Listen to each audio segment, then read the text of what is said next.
か。やっぱハワイの日の出は一味違うな。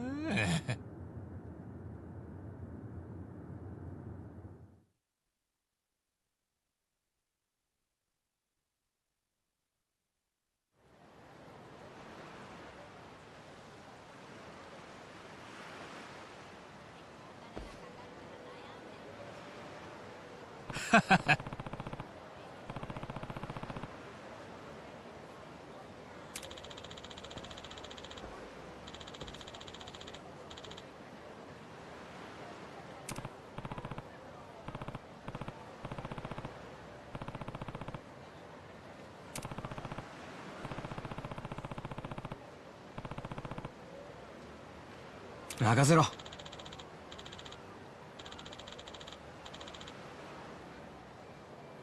ええ。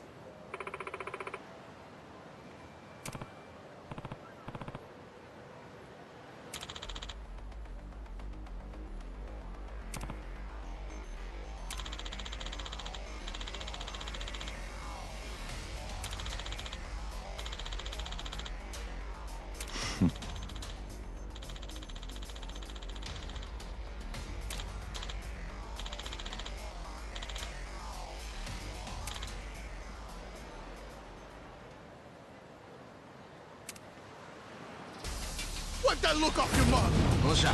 行くぜ。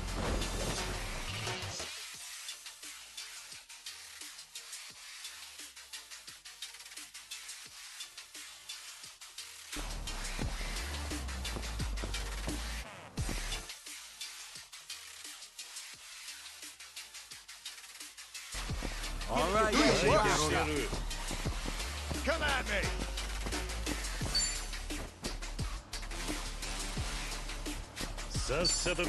終わ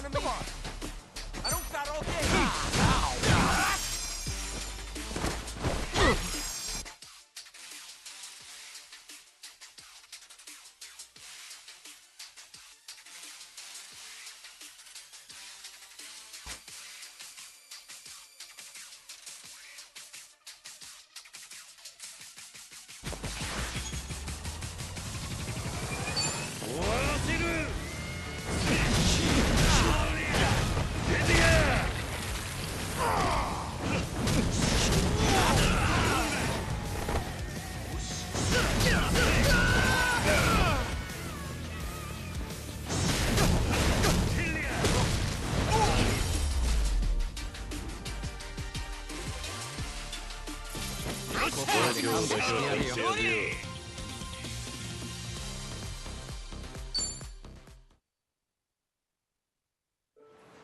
おい。なあ。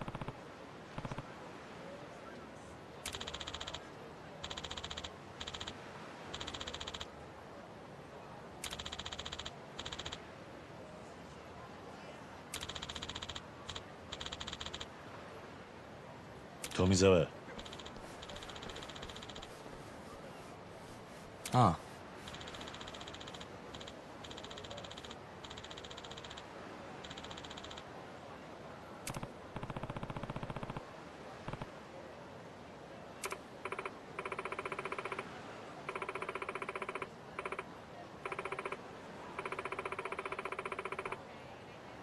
桐生さん。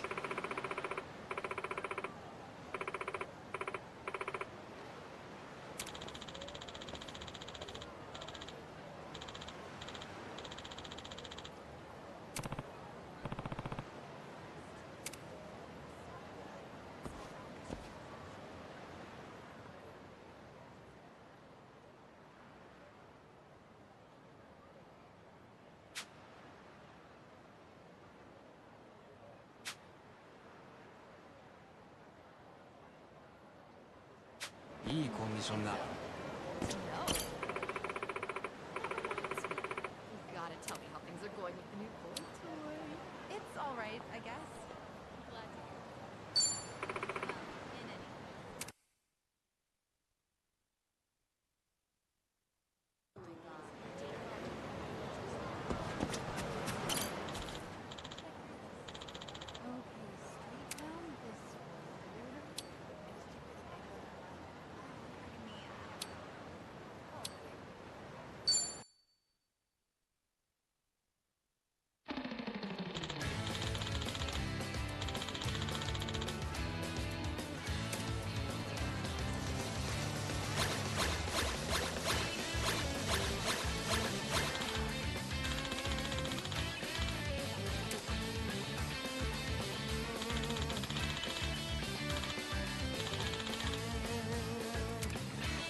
りゃりゃりゃ Extreme!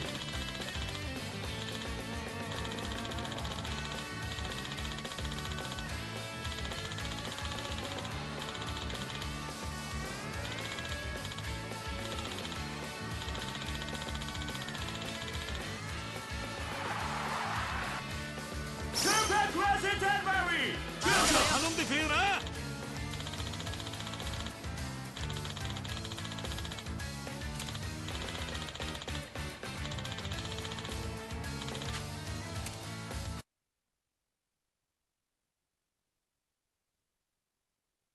いい感じだな。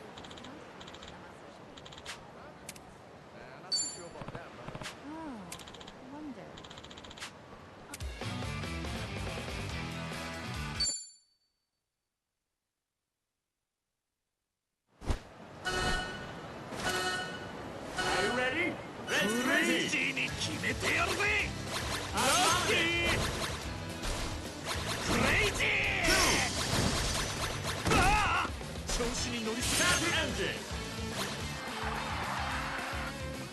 Use Adversary! ぎ。また頼んでくれよな。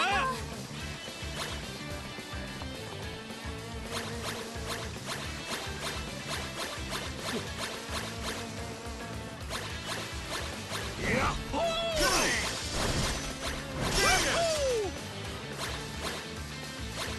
おりゃりゃりゃりゃ。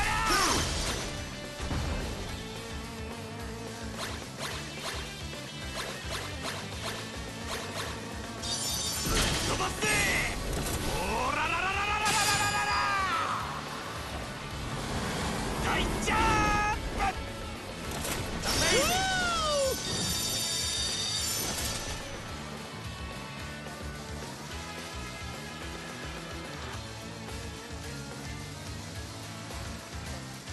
どんなもんだい。 Raise Adversary! デリバリー完了。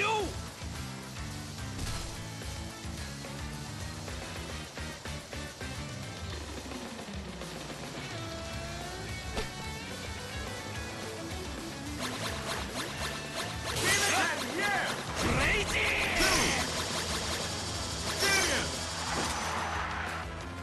Crazy Adversary! ありがとよ。やっほー。 Raise Adversary! 毎度あり。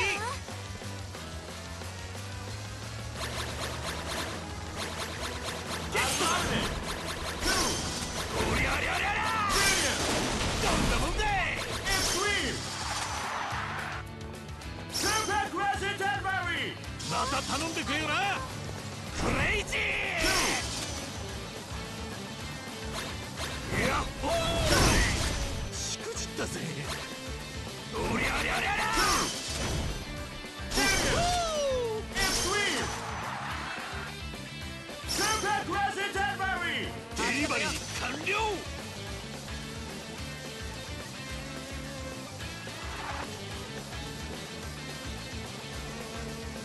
どんなもんだい。おらよ。 Crazy Adversary! ありがとよ。 Hurry up! クレイジー。やっほー。 Extreme! Super Crescent Adversary! 毎度あり。喜ぶよ。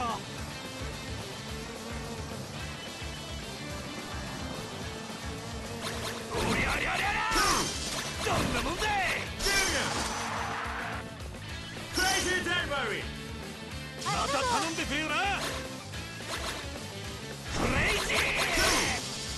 やっほー。 Crazy Adversary! デリバリー完了。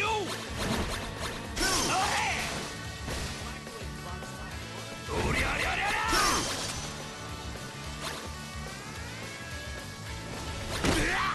調子に乗りすぎたな。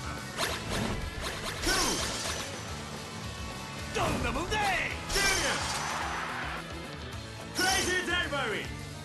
ありがとよ。喜ぶよ。クレイジー。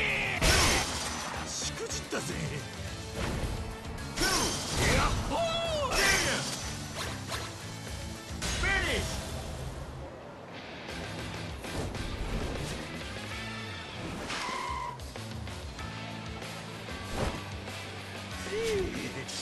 く働いたな。よ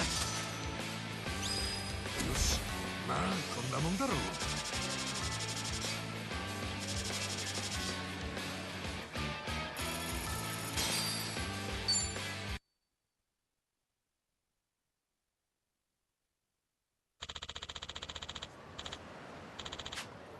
調子いいね。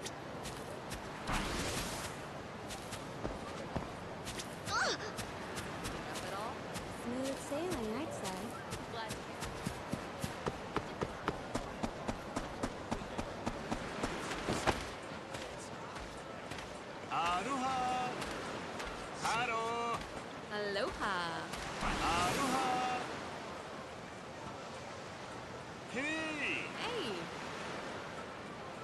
ハロー。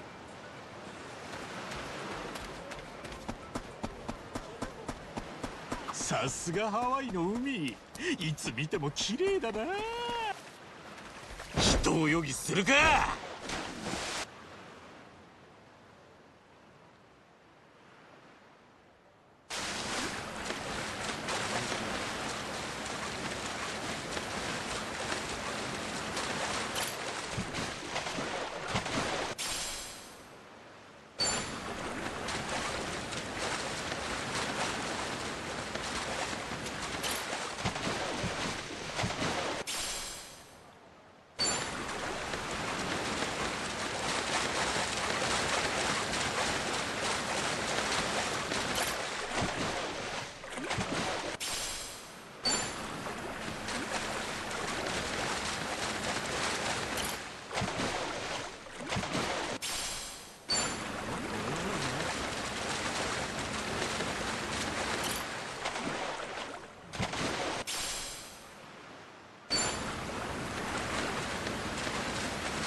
しないよ。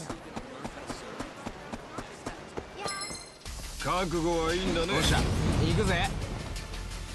よーし。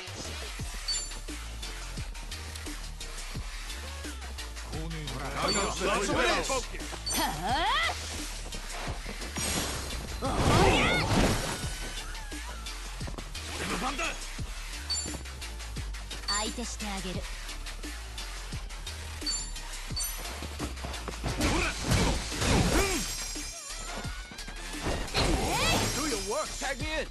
俺の番だな。さっさと来い。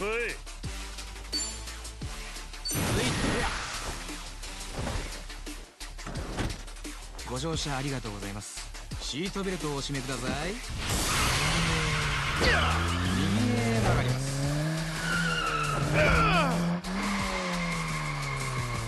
左へ曲がります。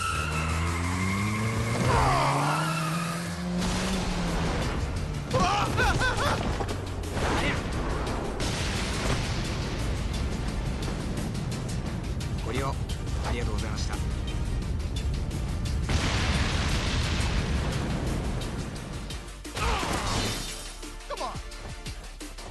くぜ。いつでもどうぞ。寝てるわ。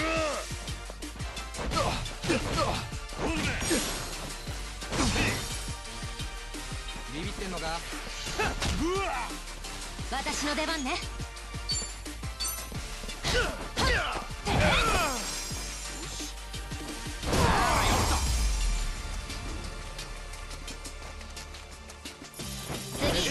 次行こう。調子だぜ。よし。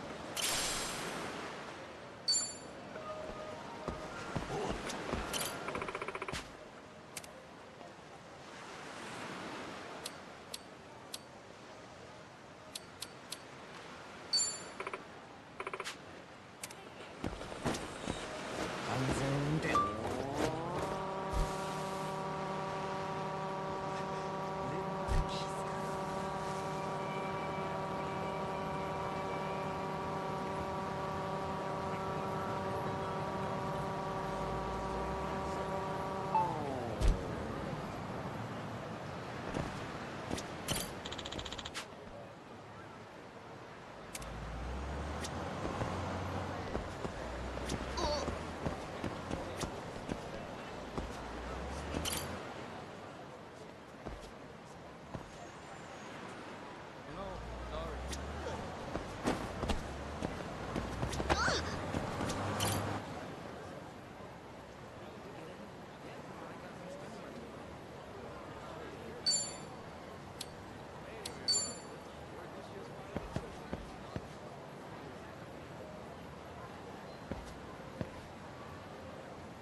なかなかいいのが撮れたな。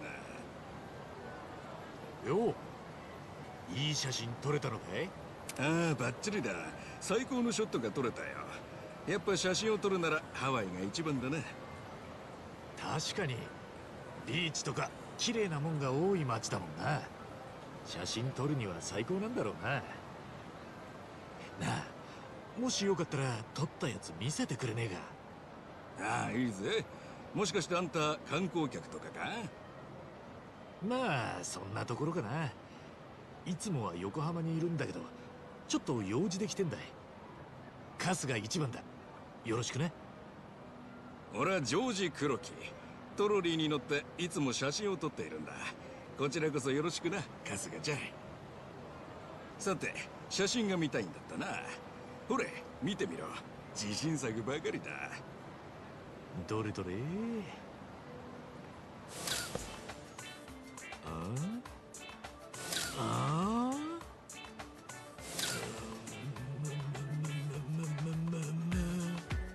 うだい、最高の写真ばかりだろ。どうだいじゃねえよ。なんだよこれ。全部怪しい連中の写真じゃねえか。そりゃそうさ。俺は怪しい連中、不審者専門のカメラマンだからさ。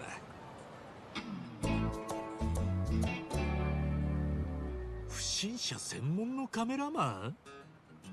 ああ、ハワイってのはもともと開放的な場所だから、調子に乗って悪さをする不審者が多い場所なんだが、最近変な被り物をした不審者がハワイの観光客に嫌がらせをするっていう悪趣味な動画がネットでその動画の真似をして被り物をしてバカなことをする愉快犯みたいな。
Votre attention, le soleil est sur le point de se coucher. Tous les citoyens sont priés de se mettre à l'abri en intérieur jusqu'à l'aube. Attention, the sun is currently setting. All citizens are required to shelter indoors. Turn that shit up.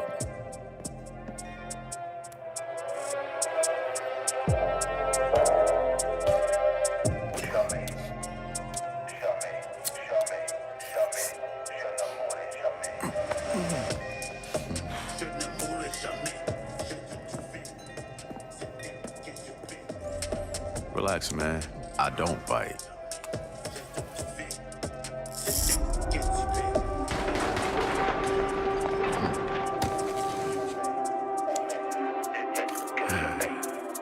Lock up tight now. Night's just getting started.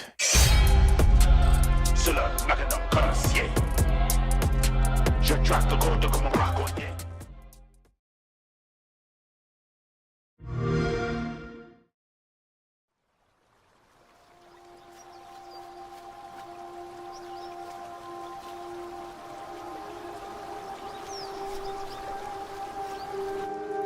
Our world has a rhythm.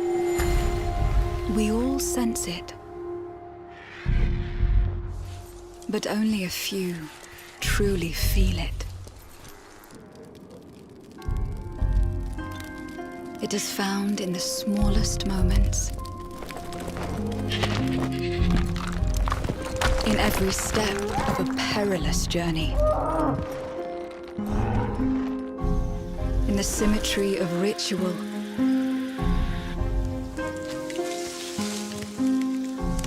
In the bonds we share.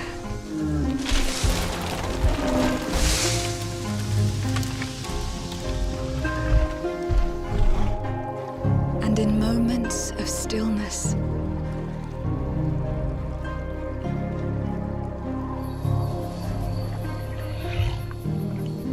It teaches us to look beyond the expected.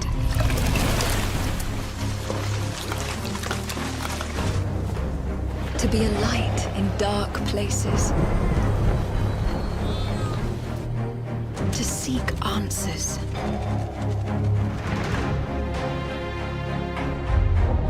And to stand watch over our world.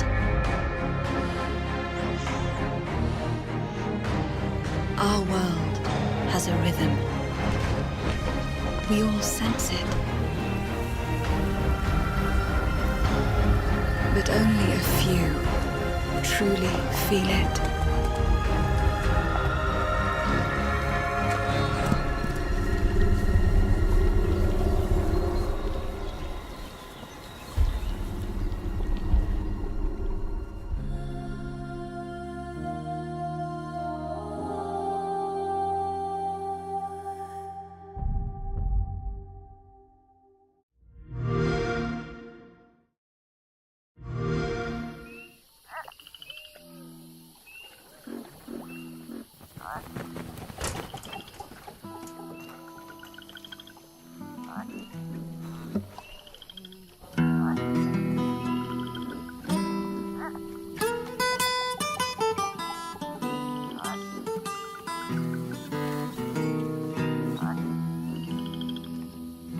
Death don't have no mercy in this land. Death don't have no mercy in this land. You come to your house and it won't stay long. You look in the bed and somebody be gone. Death don't have no mercy in this land. Shaking bones. Been a while. So, you remember that favor you owe me? I'm looking for a creature. Huge, sneaky, teeth like knives.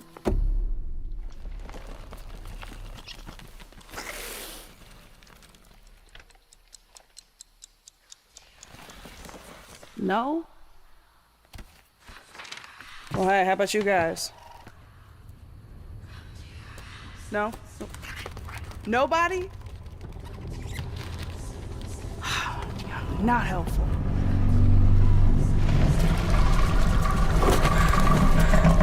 Mm-hmm. Sneaky.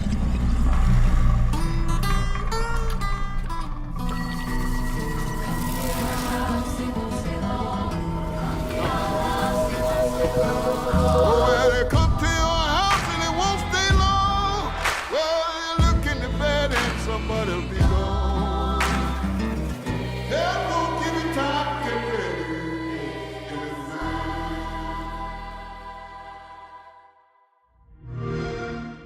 Play it day one with Game Pass.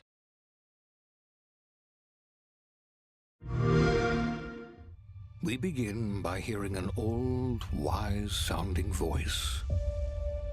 And we see a quiet, peaceful setting. This will make our game seem big and important. Now, something must break the serenity. Will this creature be in the game? No. Say goodbye to it forever. suddenly, and for no reason. People running.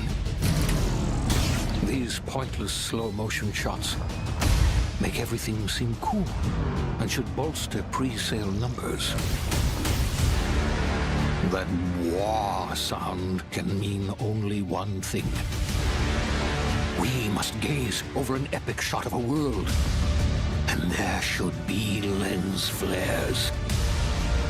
Now we see our hero, but only their silhouette, because the developers haven't finished the design, or finished the story, or finished any gameplay that's actually ready to show.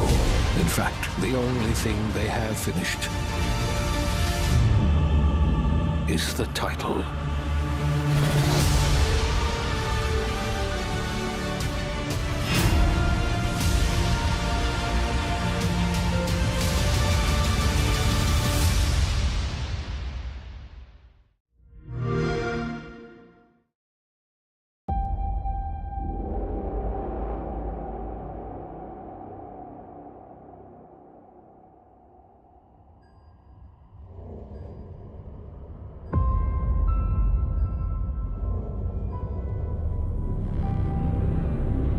I remember when everything changed. The floods, the storms, the fires, people dying in the streets.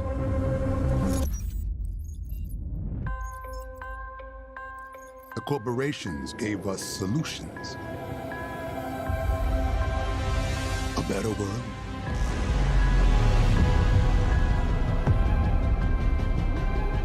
And we welcome them into our lives. But the laws of nature aren't meant to be broken. We need to know what they're hiding. Cruel world.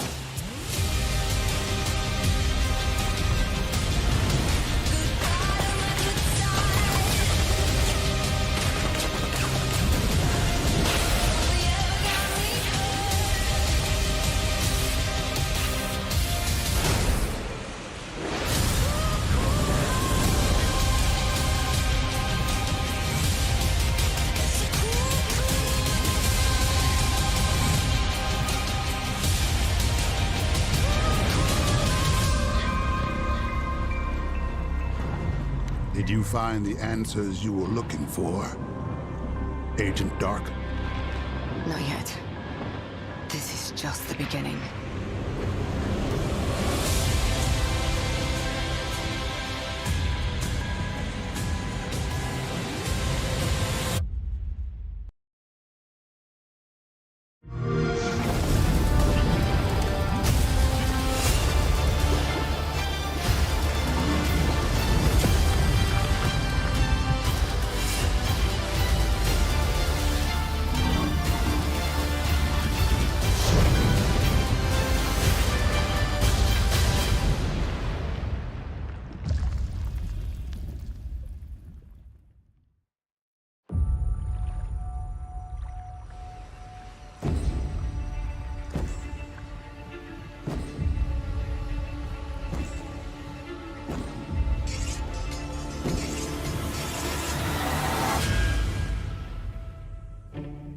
People don't like you very much, do they?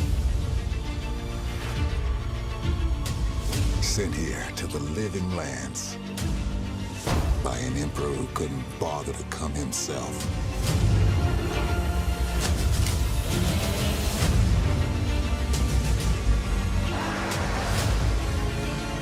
To investigate some plague that seems to be corrupting our very souls. You want us to trust you. But the truth is, you scare us.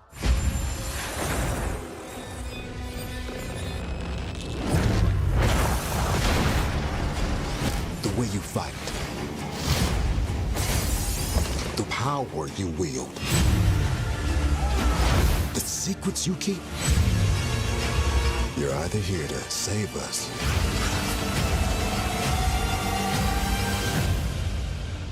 will destroy us.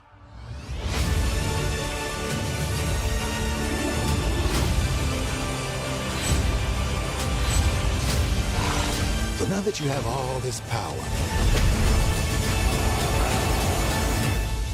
what are you gonna do with it?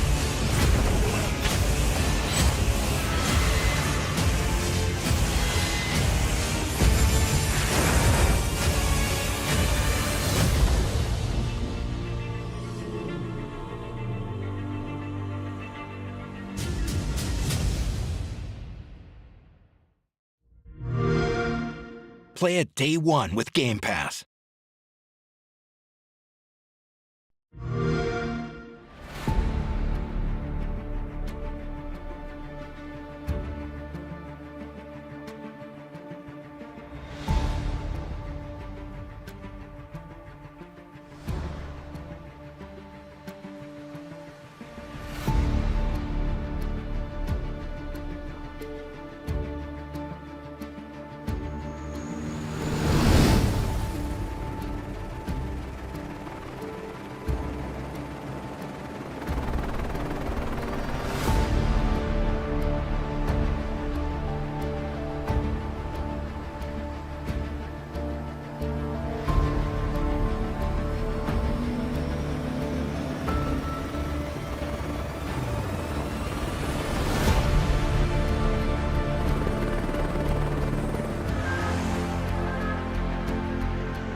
Play it day one with Game Pass.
Every year in our showcase, there's one game that kind of pops for me, something I'm very interested in.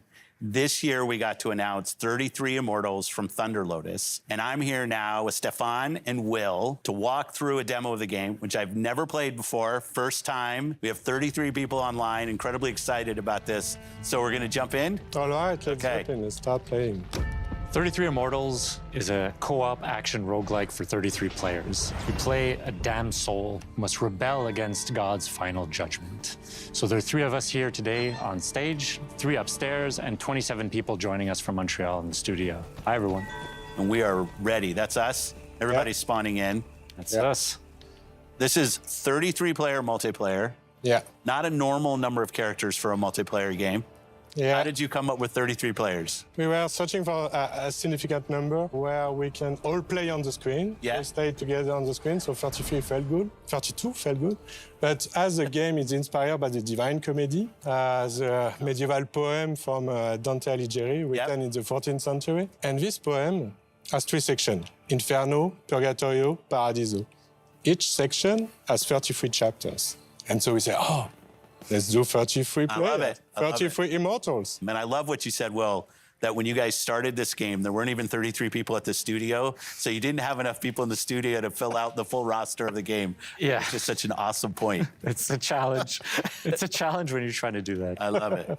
Okay, so no 2 runs are the same. We're actually spawning in a different position, a different situation. We are in the cemetery. If you hold the left trigger, the world map is going to show up. And we can see that we are 33 right now, actually, in Inferno, but we are scattered around the world. Oh, we're not all in the same place. Yeah, because we all have to complete torture chambers. Got it. To make the game progress. Okay. And we are located at the southwest of Inferno. Yeah. And so the closest torture chambers is to the east. Okay. So let's go there. Got it. Okay, let's continue down south towards the first torture chambers. This one, I have a good feeling for it. The soundtrack, what's going on? The music's kind of cool. Thank you. This is Max LL, who's actually done the music on all of our games. And you're in Montreal? We are in Montreal, yes. Close to one of our XGS studios in Compulsion. Yes. It's also in Showcase. Yes. I love the community of game creators in Montreal. Absolutely. It's always important to be well surrounded and all that. So we didn't talk about your first game, Spiritfarer. Yeah. I thought it was fantastic. Thank you. Yeah. It was great. Now, as you can see, this is not Spiritfarer. No, but like, how do you think about that from a studio standpoint, having such, I mean, I would say they're stylized games, but outside of that, very different games. We're not worried about, genre. Our goal is really to just try and make unique, immersive, creative experiences that players love and that they want to play for. Awesome, I love that. Yeah. This guy who's getting out of my comfort zone sometimes. Okay. All right. What do we do? So we have completed a torture chamber, so we have achieved a first step in... I got left behind. That's what you're saying. Defying God, yeah. Oh, they're back on us. Whoa. Well, we gotta face the wrath of God. Careful. Oh, no. Dash. Run away. Oh, I can't. I have like 0 health. New torture. No, I gotta get out of here. Where are you? Well, why weren't they in the torture chamber trying to help us? Okay. Okay, these range... God is getting angry. Yeah. Whoa. We're getting hammered right now. Okay. Come on. Okay, here's a guy. Can you revive me? Yeah. Just stop moving. That's good. One up. Yeah, I'm up. Okay. Oh. Thank you. Oh, no. Run. This is the holy fire. What is this? One holy fire. One nurse. Now we're in holy fire? Yeah. The wrath of God. Okay, I'm ahead of it. Okay, so we unlock the Ascension battle. So that's the last battle. Here, can we get this? Can people jump in my heels? Yeah. I'm in. Oh. I tried to do the heal. Don't mind me, the wandering soul. Save me, please. I'm like a zombie. Maybe someone... Did I mention I'd never played before? Oh, no, I died too. Oh, my. Okay, hopefully the team can carry us. But we are not alone. There's a lot of enemies in this small space. Gonna try to not move. Okay. Don't move, and hopefully someone is going to be able to revive you. Okay, good. Oh, I'm in. I'm up. I'm in. Okay. Back. Okay, I'm back. Yeah, thank you. So this is the last step. I think it's my last. All right. Okay. Yeah. We did it? Yeah, we did it. Yeah. Well, yeah, we did it. Yeah. Yeah. So now we've ascended. Yeah. That was first chapter of first book. Is that how I should think about it? Yeah. It's the first world, so it's Inferno. Yeah. Each region has its whole big set of challenges and everything. And this is all on the map. And its final boss fight. That's what this is. Well, since we've basically come through unscathed so far, this should be easy. Yeah.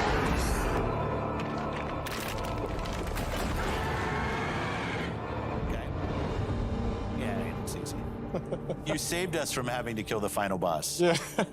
It's a bit of a tease. I like it. I like it. Well, best of luck to you and the team and everything that's going on. Can't wait for this game to come out. I won't ask for the date because I know that's unfair. But it was great to have in the show and great for you to come down and we got the opportunity to play. So thank you for that. Thank you so much. Thank you so much for having us. Thanks for watching Showcase Extended. I love these opportunities to show more about everything that you saw in the showcase itself. Thanks to everybody that supported us, and have a great week. Thanks, everybody.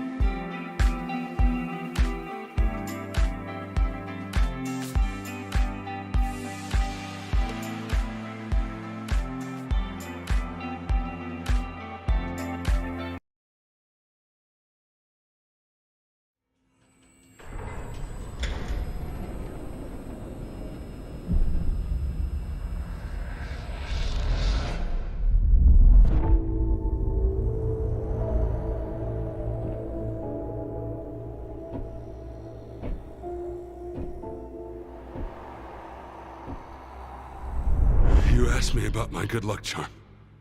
Remember? It's an empty shell. Decided to play soldier? With me?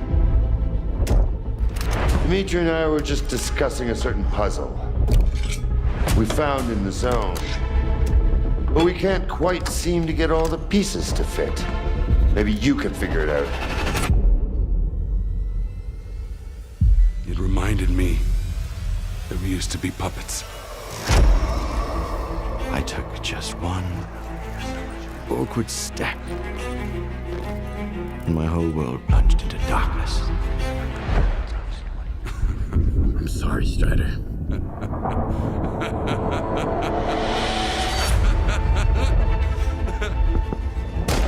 That was the day the perceived fields were turned off. Suddenly, the voice of Monolith was gone. I felt as if I was awakening from a years-long coma. And through the scope, I saw the body of an unknown soldier fall. We had a simple choice. Sit back and just wait for another super emission, or take a chance and get control of the anomalous energy. Only I didn't choose that path. Unlike you.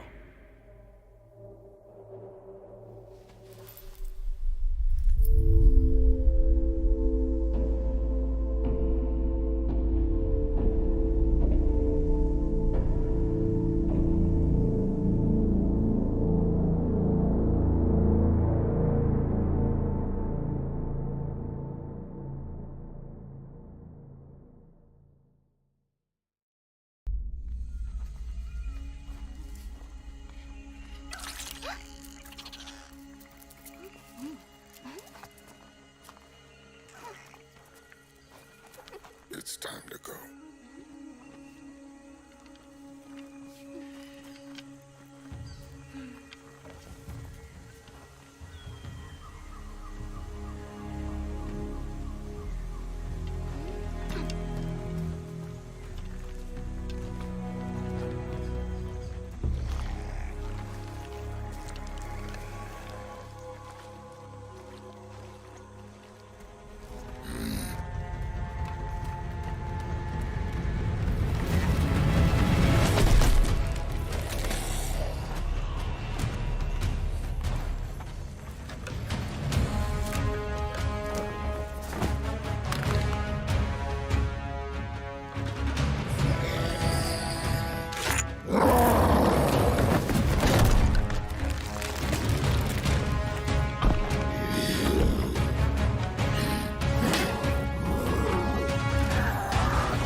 friend.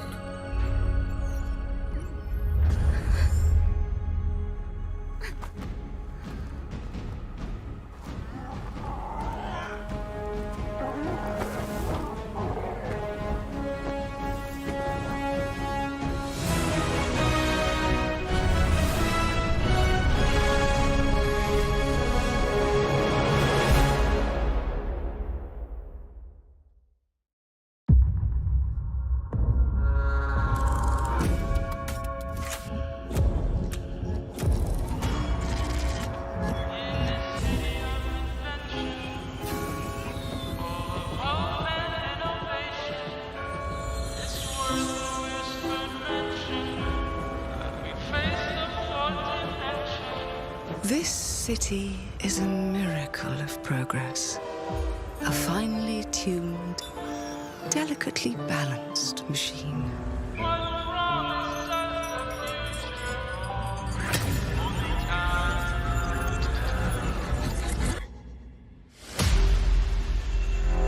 But it only takes one rebellious little gear to ruin everything. If you resist my rule,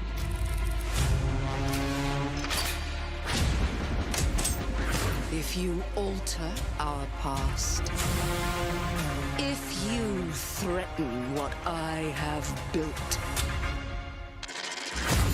there is nowhere in space or time where I will not destroy you.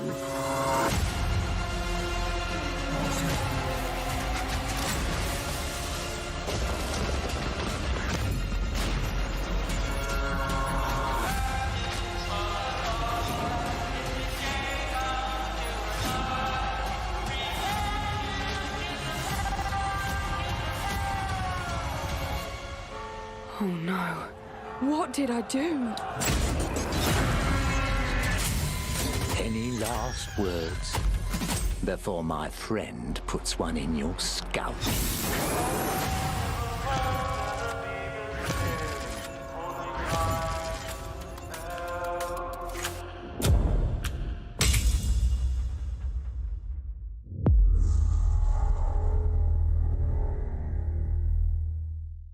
Oh, we're finally doing this, are we? Because I was going to make a sandwich. Okay. Let's do it. What do I think about heroes? Well, we've all seen them, haven't we? Swanning about the place with their disproportionately high cheekbones and comically massive weapons. Wanker. Roughing up bandits, because they like to rough up bandits, don't they? Living it up with the common folk every single night. On a day-to-day basis, I'd say the true hero is me, someone who's breaking new ground with fruit, with veg, on the agricultural side of things. Just look at them. Not wafting around mythical creatures. And that's what they are. Wafters. Yeah, well done. You see, I'm not here to slay legendary beasts. I'm here to conquer the vegetable, not a euphemism. Let's face it, the age of heroes is over. This is the age of innovation. This, if you will, is the age of death. One moment.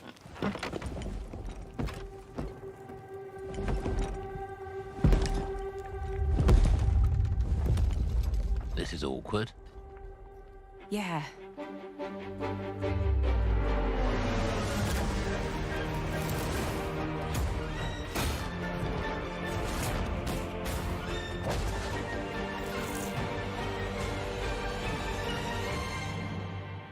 Oh.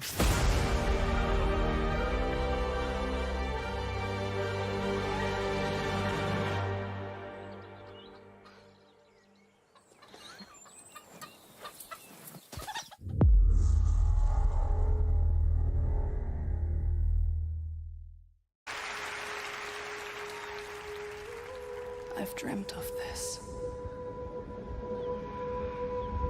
This place of fear and fury. Do you hear it? of the lost ones.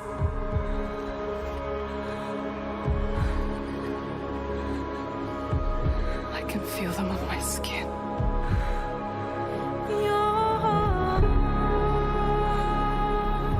Each death, inked in blood.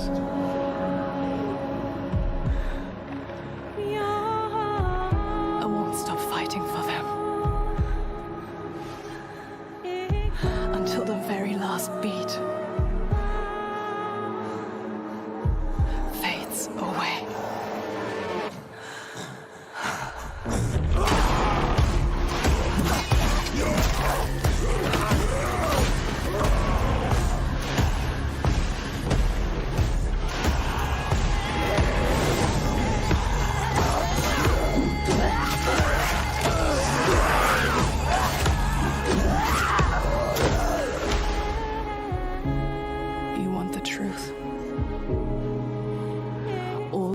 Inside me tell me to let go.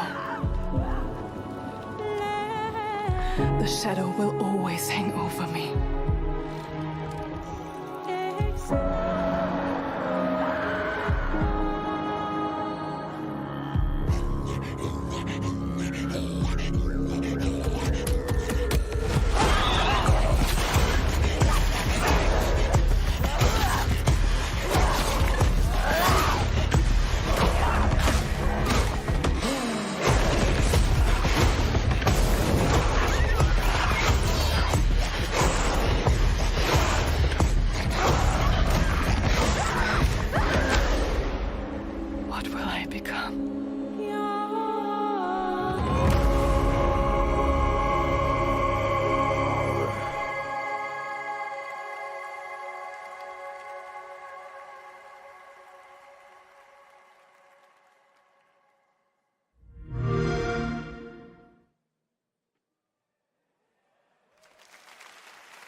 Test gone wrong leads to thousands of American lives lost in the last 2 months alone. You cannot estimate the spread of radiation. After the abolishment of nuclear power, old mining complexes were reopened across to reduce our international affairs and focus on our own country. Phoenix Corporation representatives assure the walls were built for our own safety.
やっぱハワイの日の出は一味違うな。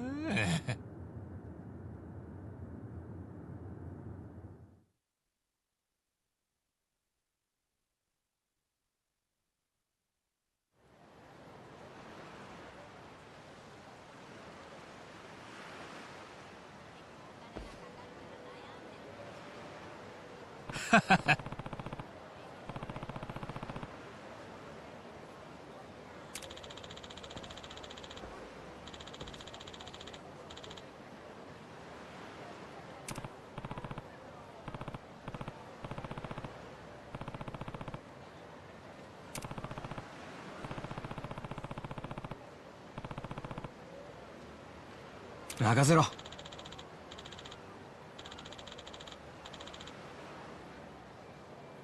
ええ。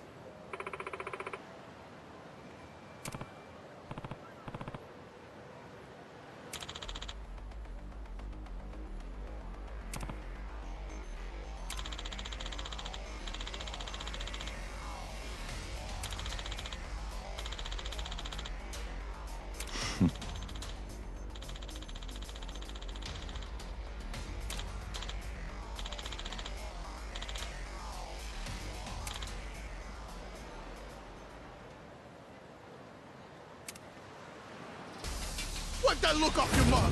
どうした？行くぜ。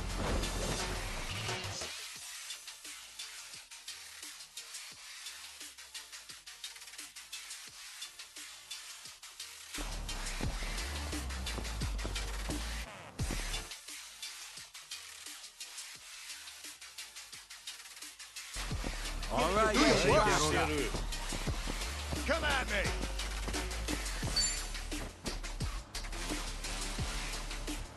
Making fun of me? Come on. I don't got all day.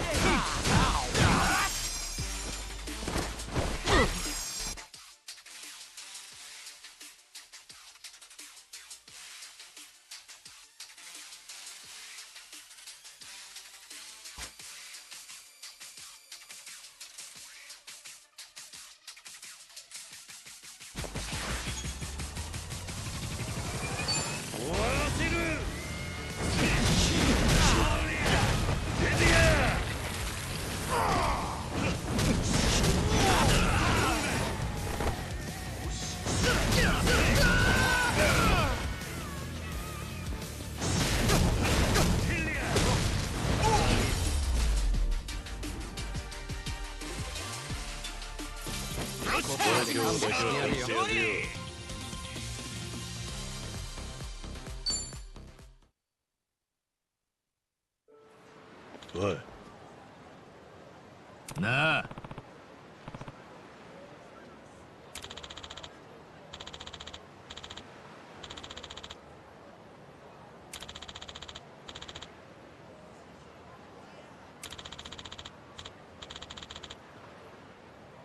富澤。ああ。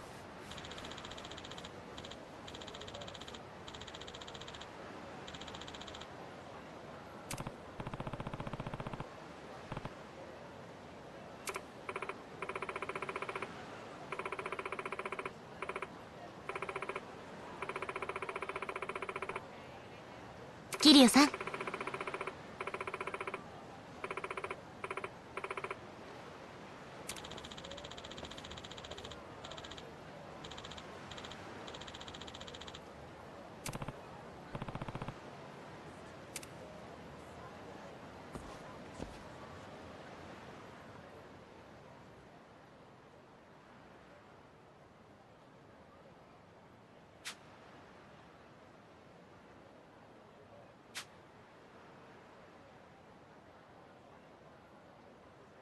いいコンディションだ。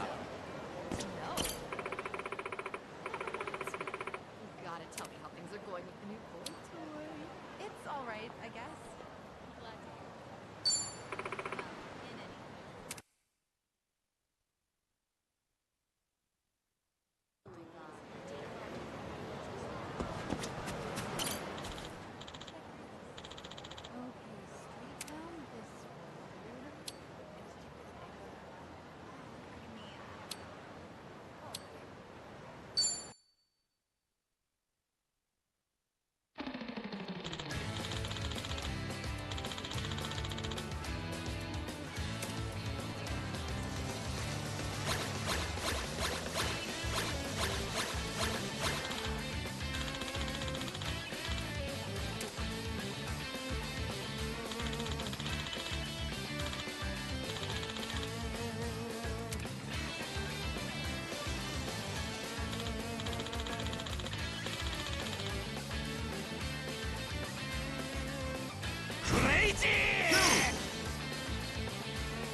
でくれよな。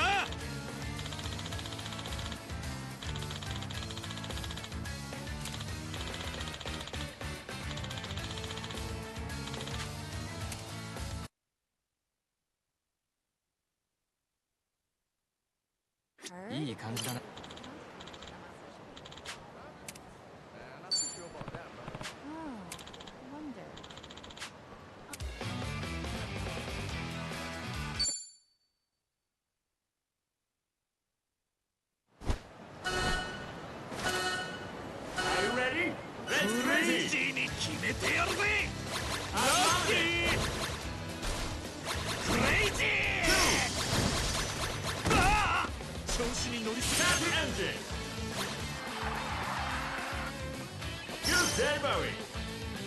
また頼んでくれよな。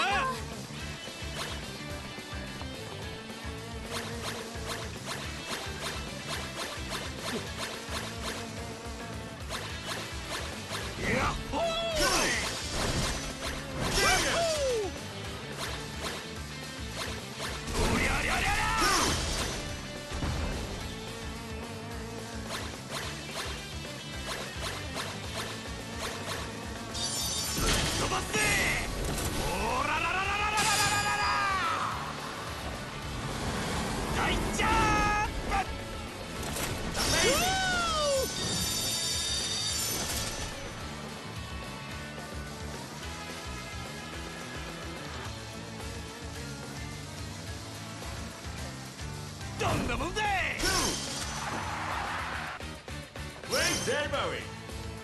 デリバリー完了。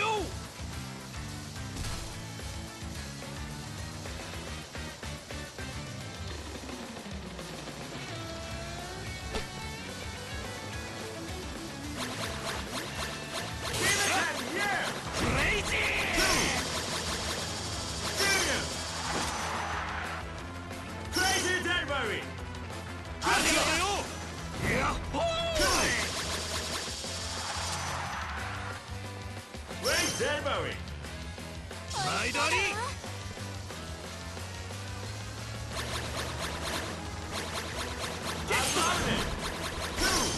おりゃりゃりゃりゃ。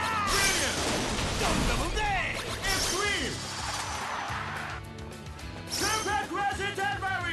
また頼んでくれよな。クレイジー。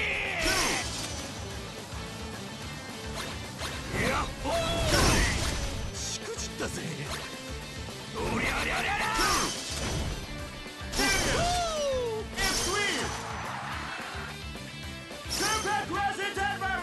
デリバリー完了。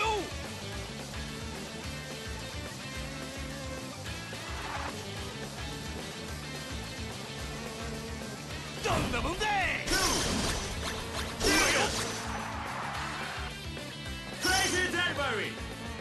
ありがとよ。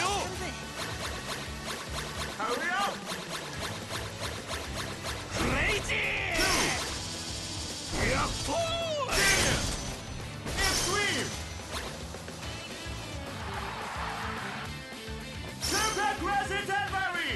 毎度あり。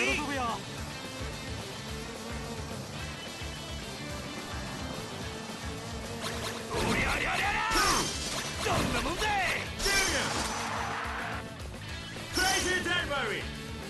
また頼んでくれよな。クレイジー。やっほー。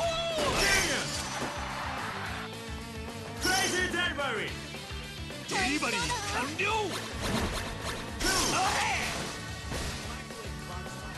おりゃりゃりゃりゃ。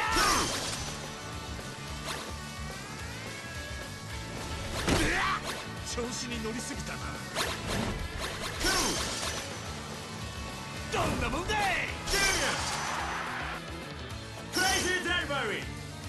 ありがとよ。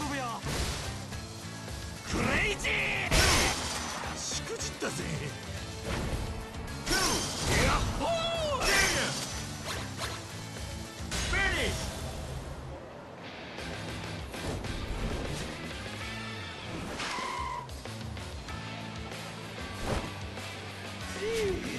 よく働いたな。よ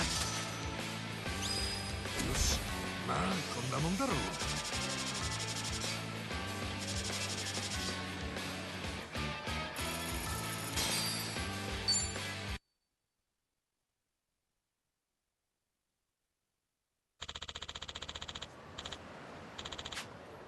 調子いいね。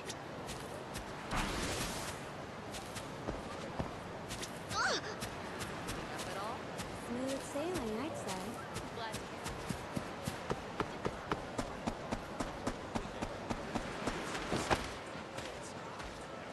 Aloha. Hello. Aloha.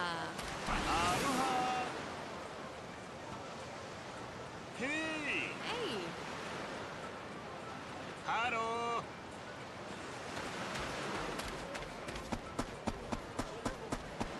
さすがハワイの海、いつ見ても綺麗だな。人泳ぎするか。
しないよ。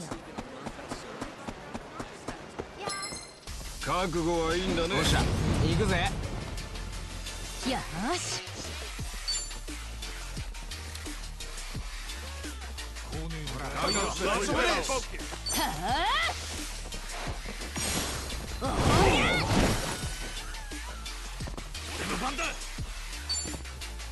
相手してあげる。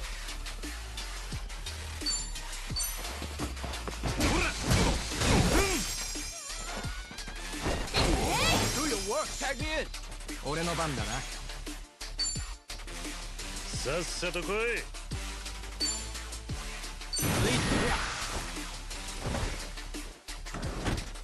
ご乗車ありがとうございます。シートベルトをお締めください。右へ曲がります。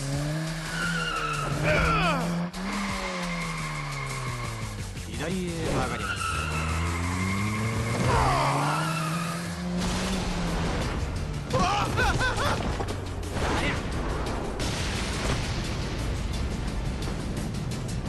ご利用ありがとうございました。行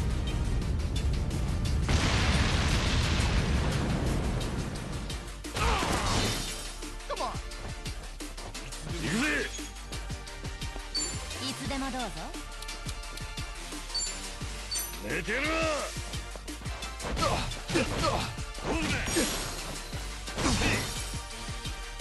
ビビってんのか。私の出番ね。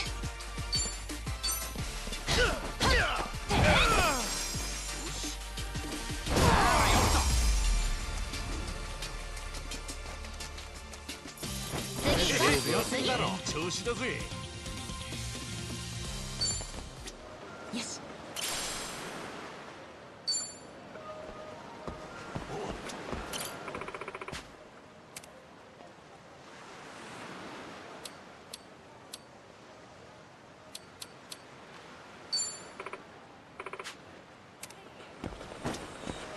安全運転。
なかなかいいのが撮れたな。よう、いい写真撮れたのかい？ああ、バッチリだ。最高のショットが撮れたよ。やっぱ写真を撮るならハワイが一番だな。確かにビーチとか綺麗なもんが多い街だもんな。写真撮るには最高なんだろうな。なあ、もしよかったら撮ったやつ見せてくれねえか？ああ、いいぜ。もしかしてあんた観光客とかか？まあそんなところかな。いつもは横浜にいるんだけど、ちょっと用事できてんだい。春日一番だ。よろしくね。俺はジョージ・黒木。トロリーに乗っていつも写真を撮っているんだ。こちらこそよろしくな、春日ちゃん。さて、写真が見たいんだったな。ほれ、見てみろ。自信作ばかりだ。どれどれ。ど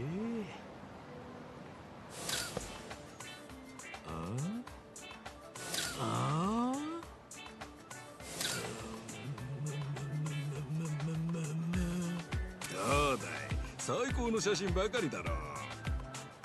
どうだいじゃねえよ。なんだよこれ。全部怪しい連中の写真じゃねえか。そりゃそうさ。俺は怪しい連中、不審者専門のカメラマンだからさ。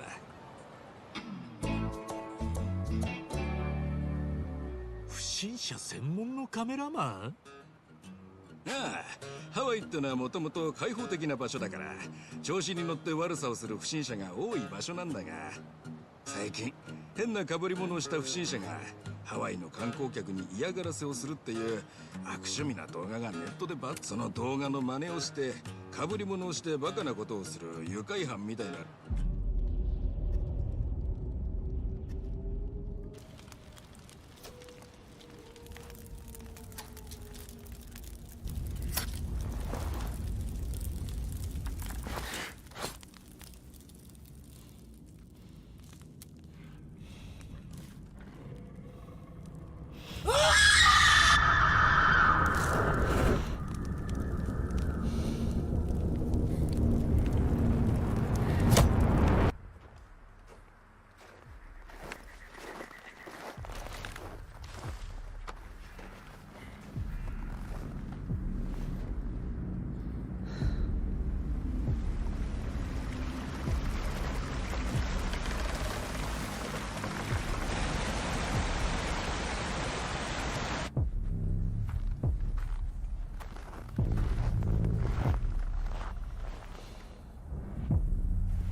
Votre attention, le soleil est sur le point de se coucher.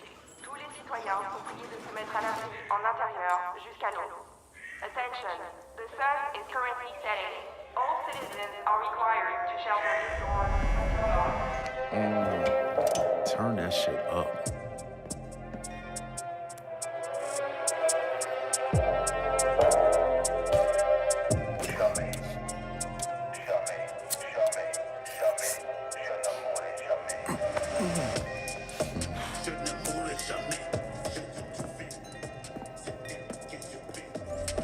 Relax, man. I don't bite.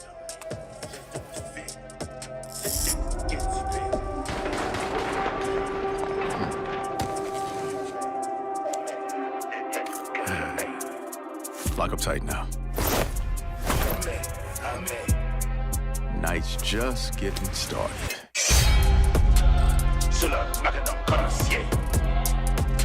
Je traque le code comme un braconnier.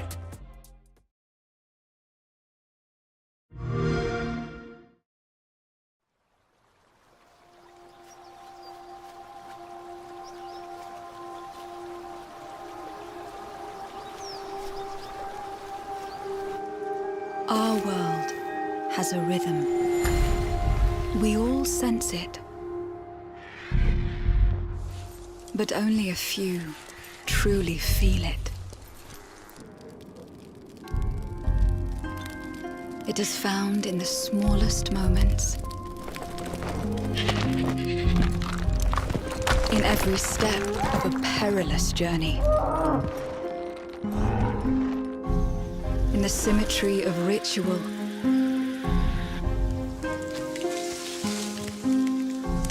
In the bonds we share.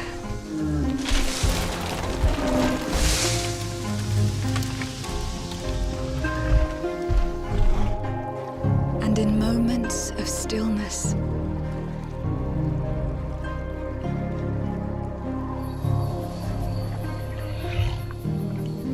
It teaches us to look beyond the expected.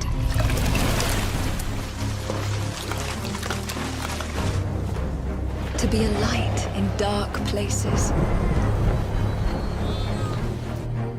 To seek answers.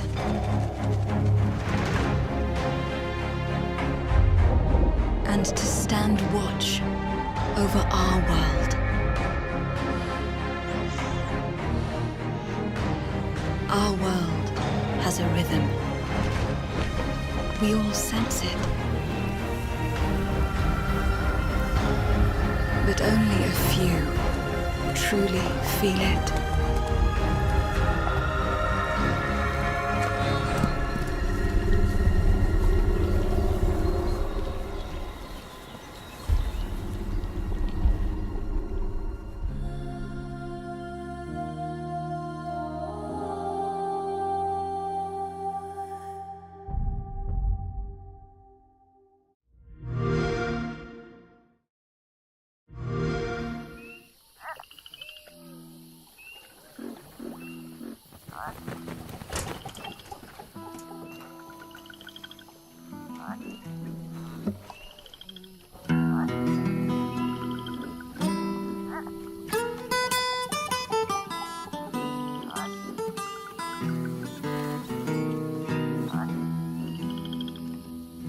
Death don't have no mercy in this land. Death don't have no mercy in this land. He'll come to your house and it won't stay long. You look in the bed and somebody'll be gone. Death don't have no mercy in this land. Shaking bones. Been a while. So, you remember that favor you owe me? I'm looking for a creature. Huge, sneaky, teeth like knives.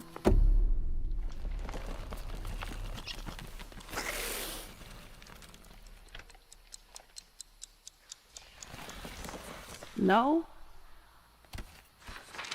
Well, hey, how about you guys? No? Nobody? Not helpful.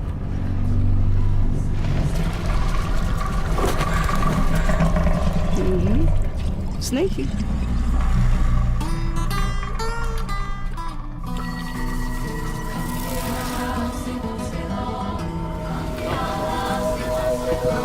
Well, they come to your house and it won't stay long. Well, you look in the bed and somebody'll be gone. They'll go give you time to get ready.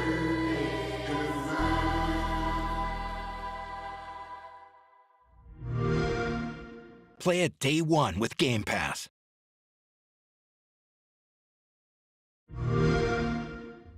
We begin by hearing an old, wise-sounding voice. And we see a quiet, peaceful setting. This will make our game seem big and important. Now, something must break the serenity. Will this creature be in the game? No. Say goodbye to it forever. suddenly, and for no reason. People running. These pointless slow-motion shots make everything seem cool and should bolster pre-sale numbers. That wah sound can mean only one thing. We must gaze over an epic shot of a world, and there should be lens flares. Now we see our hero, but only their silhouette, because the developers haven't finished the design, or finished the story, or finished any gameplay that's actually ready to show. In fact, the only thing they have finished is the title.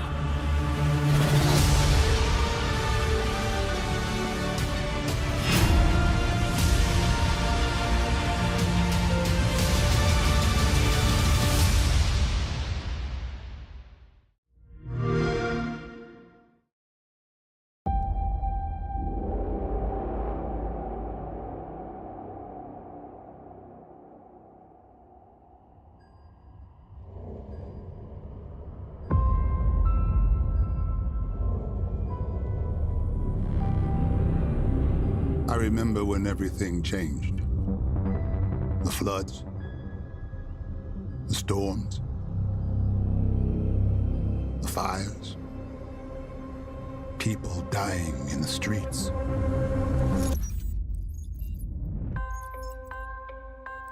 The corporations gave us solutions.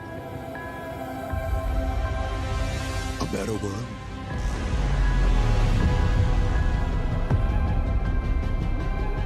And we welcome them into our lives. But the laws of nature aren't meant to be broken. We need to know what they're hiding. Cruel world.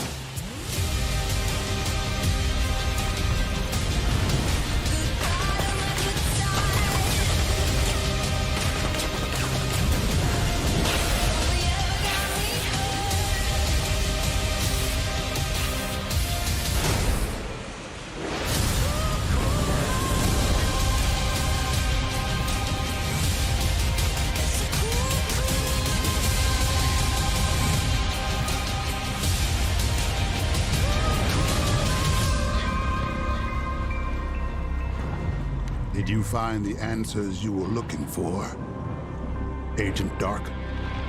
Not yet. This is just the beginning.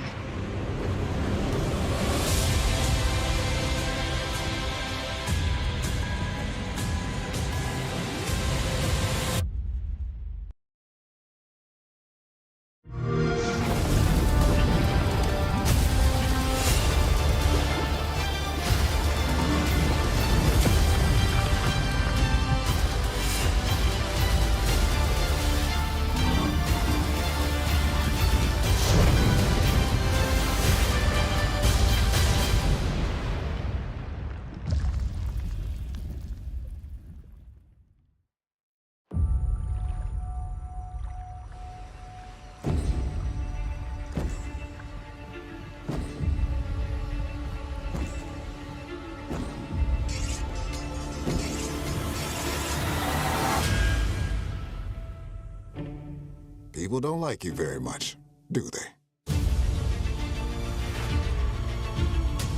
Sent here to the living lands by an emperor who couldn't bother to come himself.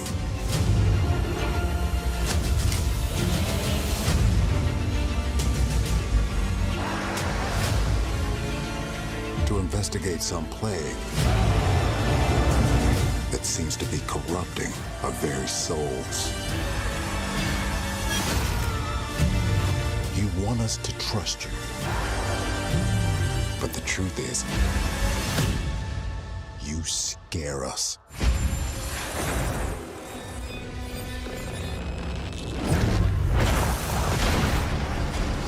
The way you fight.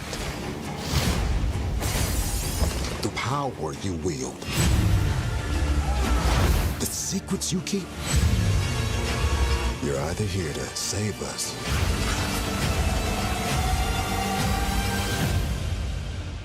destroy us.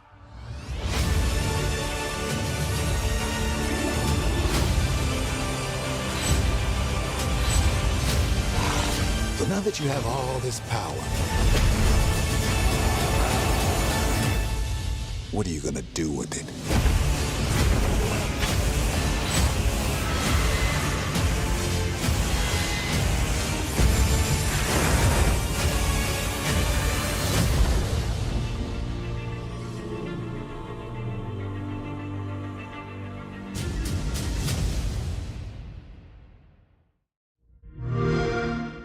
Play it day one with Game Pass.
Play it day one with Game Pass.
Every year in our showcase, there's one game that kind of pops for me, something I'm very interested in.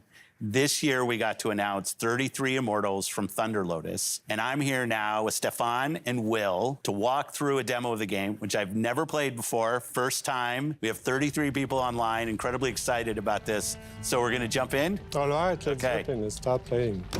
33 Immortals is a co-op action roguelike for 33 players. You play a damned soul who must rebel against God's final judgment. So there are 3 of us here today on stage, 3 upstairs, and 27 people joining us from Montreal in the studio. Hi, everyone. And we are ready. That's us. Everybody's spawning in. That's us. This is 33-player multiplayer. Yeah. Not a normal number of characters for a multiplayer game. Yeah. How did you come up with 33 players? We were searching for a significant number where we can all play on the screen. Yeah. We stay together on the screen, so 33 felt good. 32 felt good. But as the game is inspired by the Divine Comedy, the medieval poem from Dante Alighieri, written in the 14th century. And this poem has 3 sections: Inferno, Purgatorio, Paradiso. Each section has 33 chapters. And so we say, oh, let's do 33 players. I love it. 33 Immortals. Man, I love what you said, Will, that when you guys started this game, there weren't even 33 people at the studio, so you didn't have enough people in the studio to fill out the full roster of the game. Yeah. It's just such an awesome point. It's a challenge. It's a challenge when you're trying to do that. I love it. Okay, so no 2 runs are the same. We're actually spawning in a different position, a different situation. We are in the cemetery. If you hold the left trigger, the world map is going to show up. And we can see that we are 33 right now, actually, in Inferno, but we are scattered around the world. Oh, we're not all in the same place. Yeah, because we all have to complete torture chambers. Got it. To make the game progress. Okay. And we are located at the southwest of Inferno. Yeah. And so the closest torture chambers is to the east. Okay. So let's go there. Got it. Okay, let's continue down south towards the first torture chambers. This one, I have a good feeling for it. The soundtrack, what's going on? The music's kind of cool. Thank you. This is Max LL, who's actually done the music on all of our games. And you're in Montreal? We are in Montreal, yes. Close to one of our XGS studios in Compulsion. Yes. It's also in Showcase. Yes. I love the community of game creators in Montreal. Absolutely. It's always important to be well surrounded and all that, so. We didn't talk about your first game, Spiritfarer. Yeah. I thought it was fantastic. Thank you, yeah. It was great. Now, as you can see, this is not Spiritfarer. No, but like, how do you think about that from a studio standpoint, having such, I mean, I would say they're stylized games, but outside of that, very different games. We're not worried about, genre. Our goal is really to just try and make unique, immersive, creative experiences that players love and that they want to play for. Awesome, I love that. Yeah. This guy is getting out of my comfort zone sometimes. Okay. All right. What do we do? So we have completed a torture chamber, so we have achieved a first step in... I got left behind, that's what you're saying. Defying God, yeah. Oh, they're back on us. Whoa. Well, we gotta face the wrath of God. Careful. Oh, no. Dash. Run away. Oh, I can't. I have like 0 health. New torture. No, I gotta get out of here. Where are you? Well, why weren't they in the torture chamber trying to help us? Okay. Okay, these range... God is getting angry. Yeah. Whoa. We're getting hammered right now. Okay. Come on. Okay, here's a guy. Can you revive me? Yeah. Just stop moving. That's good. One up. Yeah, I'm up. Okay. Oh. Thank you. Oh, no. Run. This is the holy fire. What is this? One holy fire. One nurse. Now we're in holy fire? Yeah. The wrath of God. Okay, I'm ahead of it. Okay, so we unlock the Ascension battle. So that's the last battle. Here, can we get this? Can people jump in my heels? Yeah. I'm in. Oh. I tried to do the heal. Don't mind me, the wandering soul. Save me, please. I'm like a zombie. Maybe someone... Did I mention I'd never played before? Oh, no, I died too. Oh, my. Okay, hopefully the team can carry us. But we are not alone. There's a lot of enemies in this small space. Gonna try to not move. Okay. Don't move, and hopefully someone is going to be able to revive you. Okay, good. Oh, I'm in. I'm up. I'm in. Okay. Back. Okay, I'm back. Yeah, thank you. So this is the last step. I think it's my last. All right. Okay. Yeah. We did it? Yeah, we did it. Yeah. Well, yeah, we did it. Yeah. Yeah. So now we've ascended.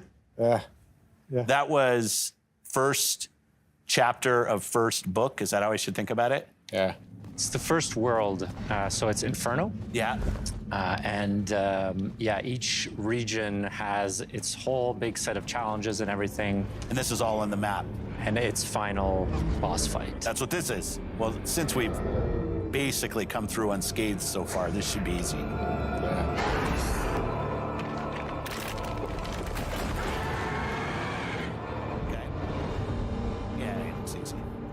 You saved us from having to kill the final boss. Yeah.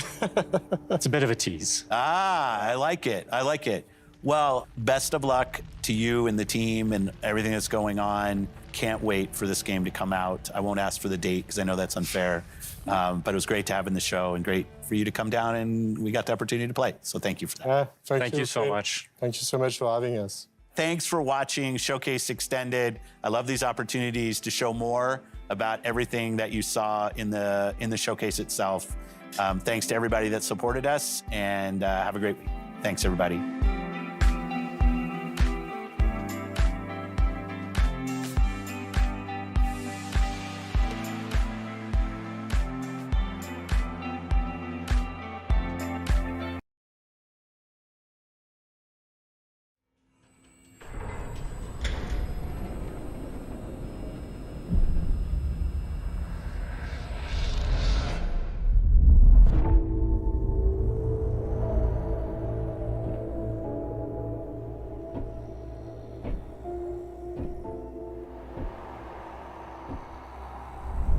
You asked me about my good luck charm.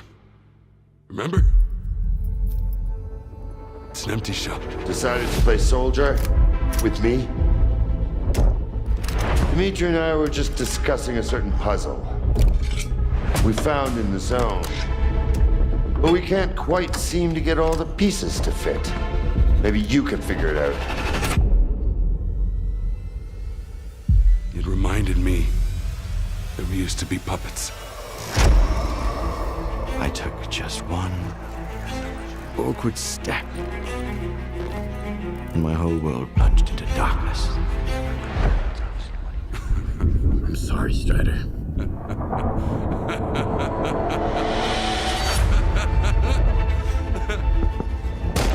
That was the day the perceive fields were turned off. Suddenly, the voice of Monolith was gone. I felt as if I was awakening from a years-long coma. And through the scope, I saw the body of an unknown soldier fall. We had a simple choice. Sit back and just wait for another super emission, or take a chance and get control of the anomalous energy. Only I didn't choose that path. Unlike you.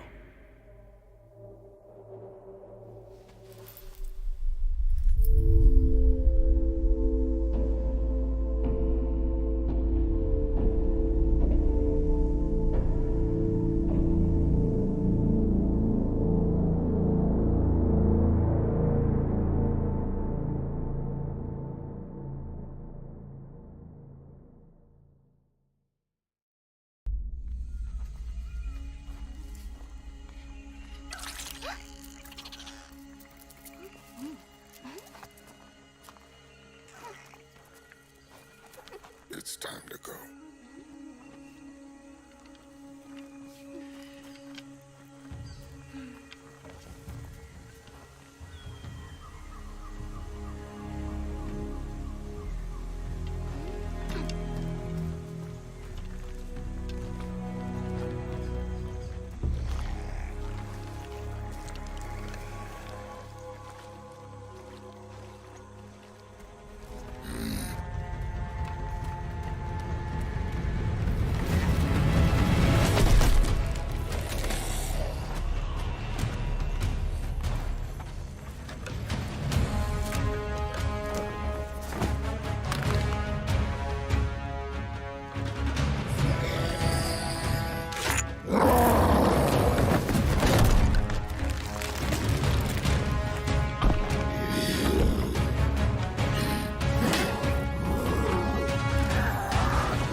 Lights out, old friend.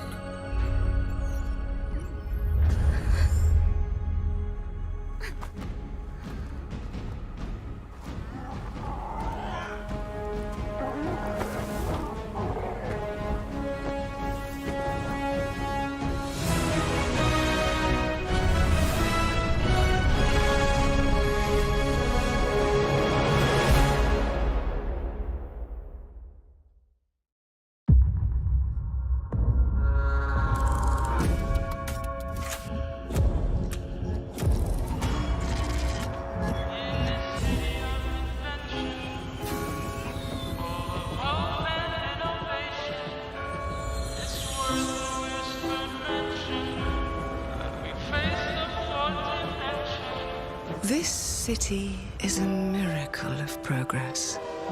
A finely tuned, delicately balanced machine.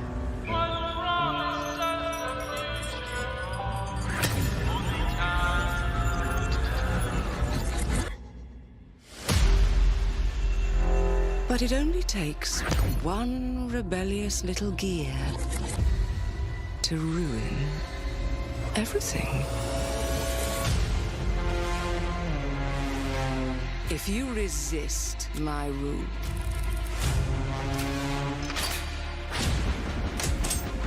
if you alter our past, if you threaten what I have built,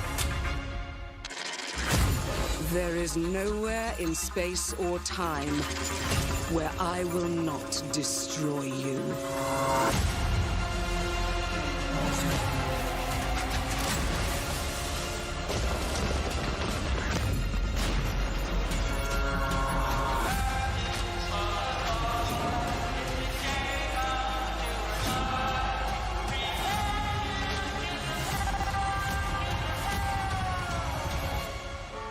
Oh no.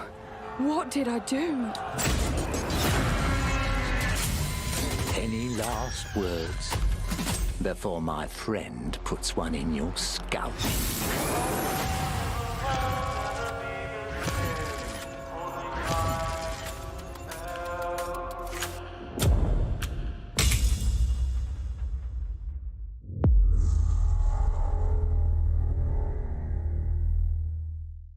Oh, we're finally doing this, are we? Because I was going to make a sandwich. Okay. Let's do it. What do I think about heroes? Well, we've all seen them, haven't we? Swanning about the place with their disproportionately high cheekbones and comically massive weapons. Wanker. Roughing up bandits, because they like to rough up bandits, don't they? Living it up with the common folk every single night. On a day-to-day basis, I'd say the true hero's me, someone who's breaking new ground with fruit, with veg, on the agricultural side of things. Just look at them! Not wafting around mythical creatures. And that's what they are. Wafters. Yeah, well done. You see, I'm not here to slay legendary beasts. I'm here to conquer the vegetable, not a euphemism. Let's face it, the age of heroes is over. This is the age of innovation. This, if you will, is the age of death. One moment.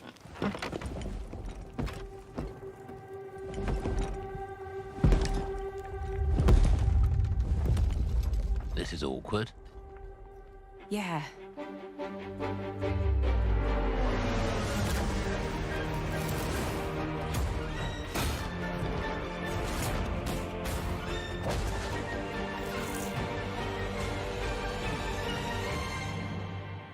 Oh.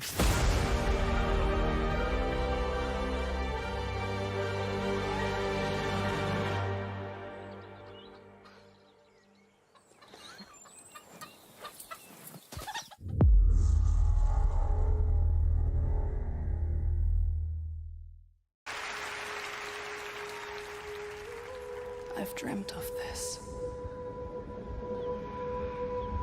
This place of fear and fury. Do you hear it? The heartbeat of the lost ones.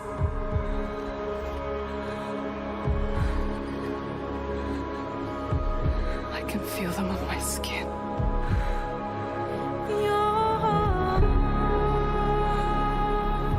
Each death, inked in blood.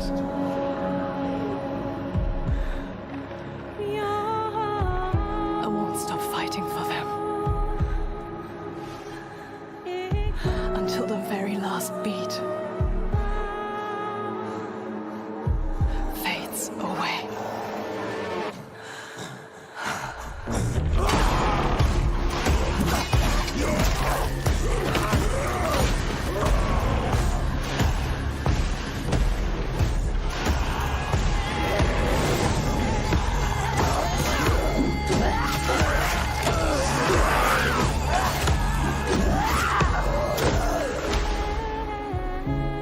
You want the truth? All the lives inside me tell me to let go. The shadow will always hang over me.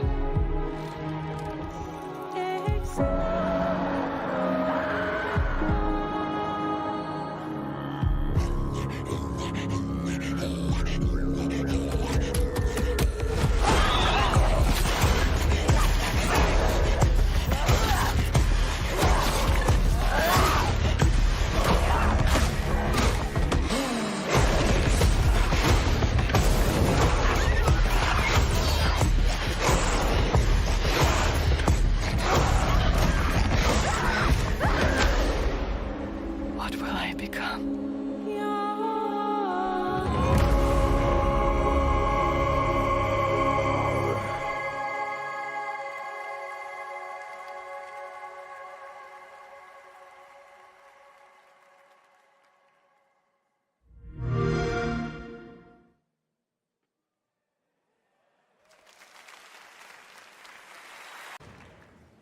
Test gone wrong leads to thousands of American lives lost in the last 2 months alone. Cannot estimate the spread of radiation. After the abolishment of nuclear power, old mining complexes were reopened across to reduce our international affairs and focus on our own country. Phoenix Corporation representatives assure the walls were built for our own safety.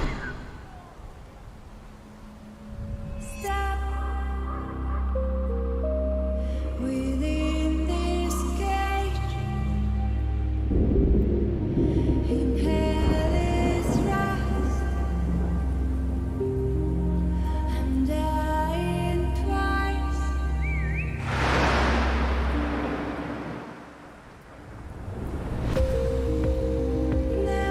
Never-ending nightmares creep, counting down while you're still breathing.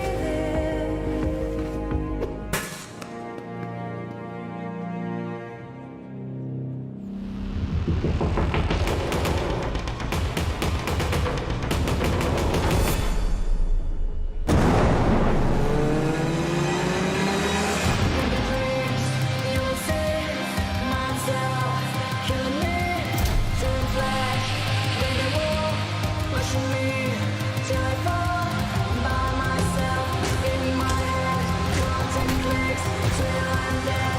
What a wonderful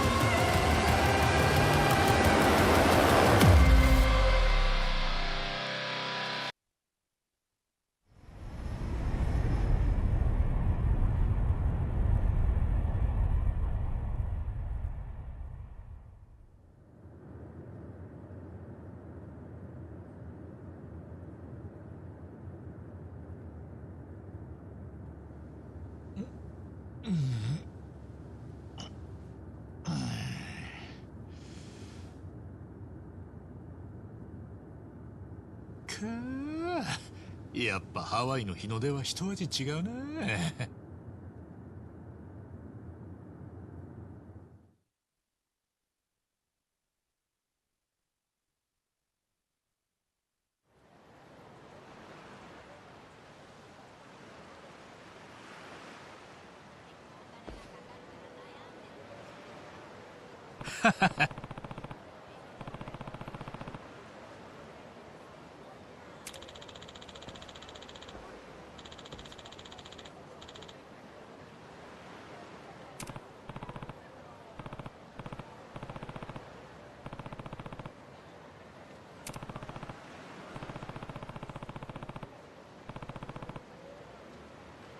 任せろ。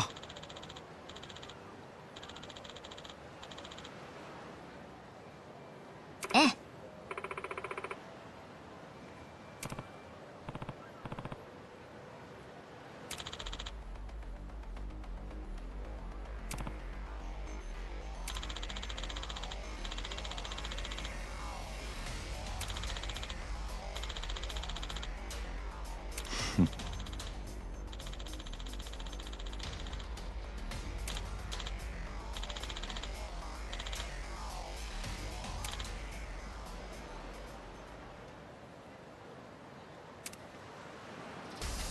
Wipe that look off your mug. よっしゃ、行くぜ。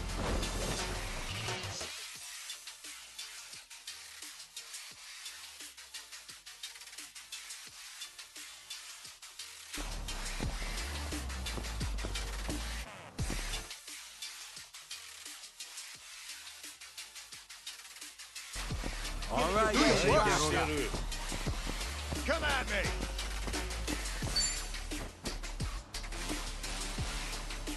さっさと来い。 Fun in me. I don't got all day.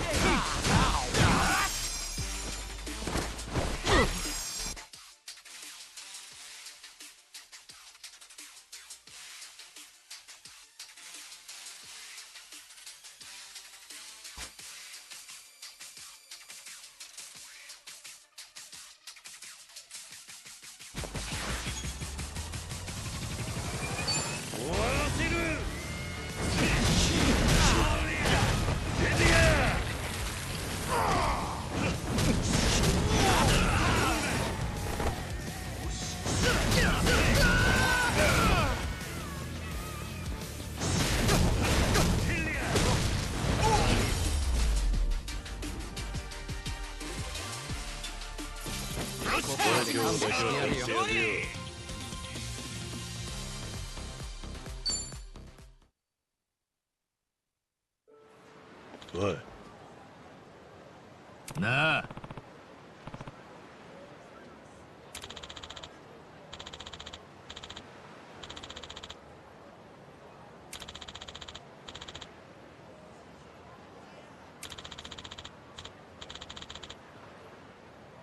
富澤。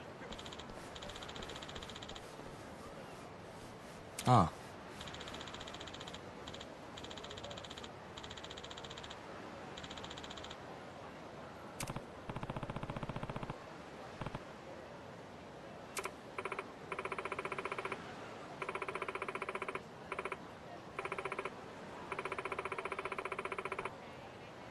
桐生さん。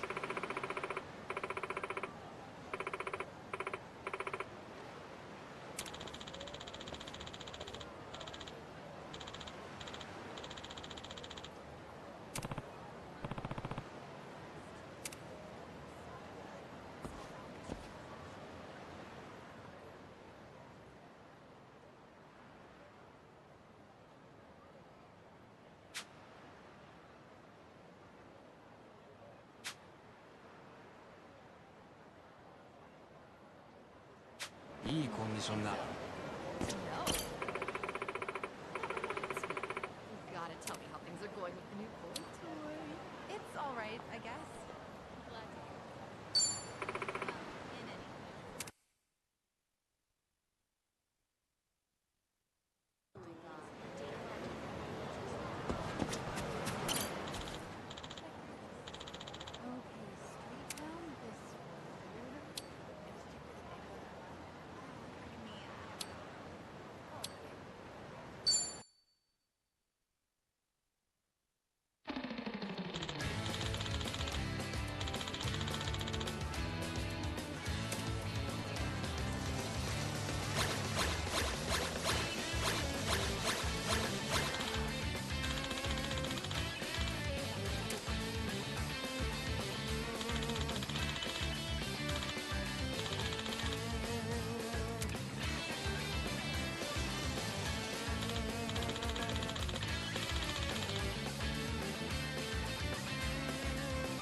でくれよな。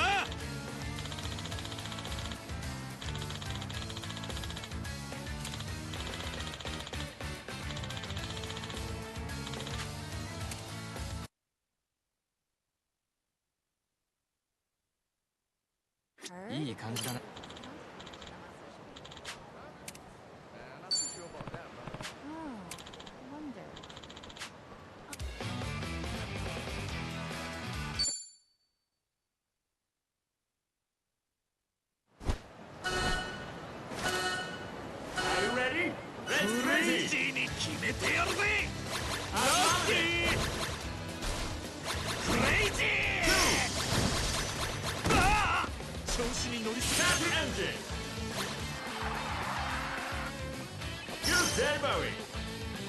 また頼んでくれよな。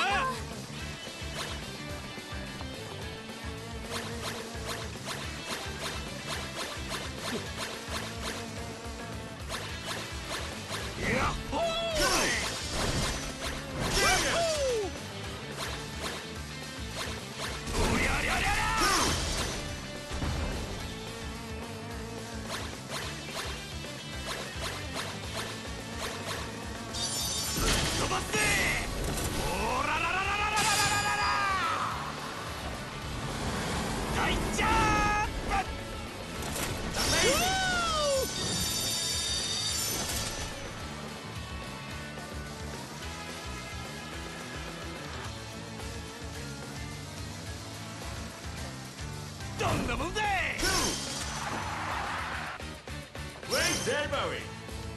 デリバリー完了。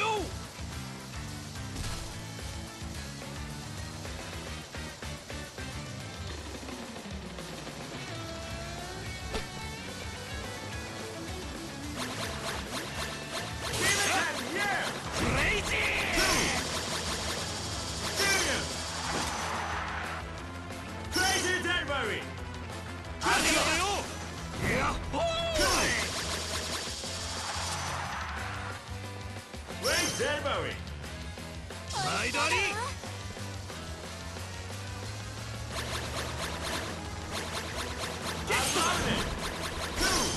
おりゃりゃりゃりゃ。どんなもんだい。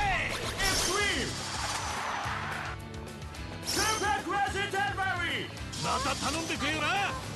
クレイジー。やっほー。しくじったぜ。おりゃりゃりゃりゃ。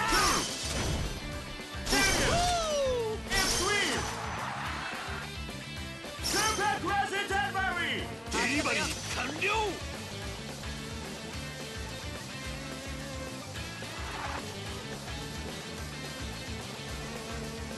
どんなもんだい。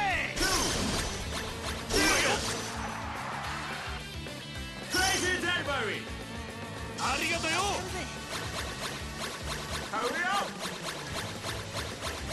クレイジー。やっほー。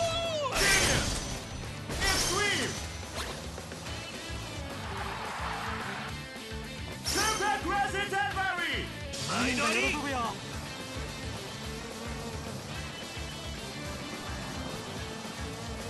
おりゃりゃりゃりゃ。どんなもんだい。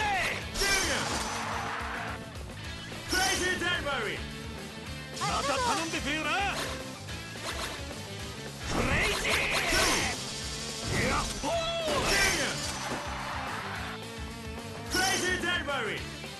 デリバリー完了。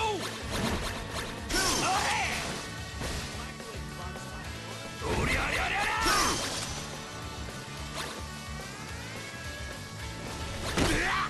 調子に乗りすぎたな。どんなもんだい。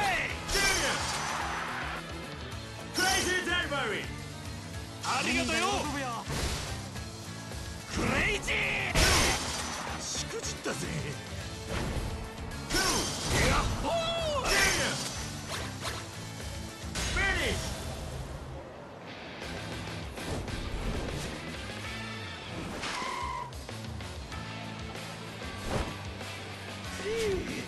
よく働いたな。よし、まあこんなもんだろう。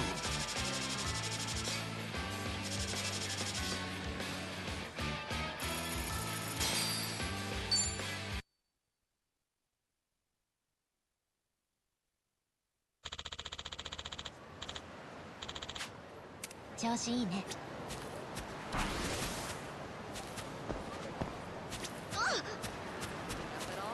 Smooth sailing, I'd say.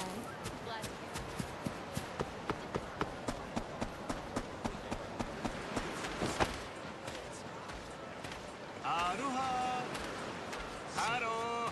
Aloha. アロハ。ヘイ。Hey. ハロー。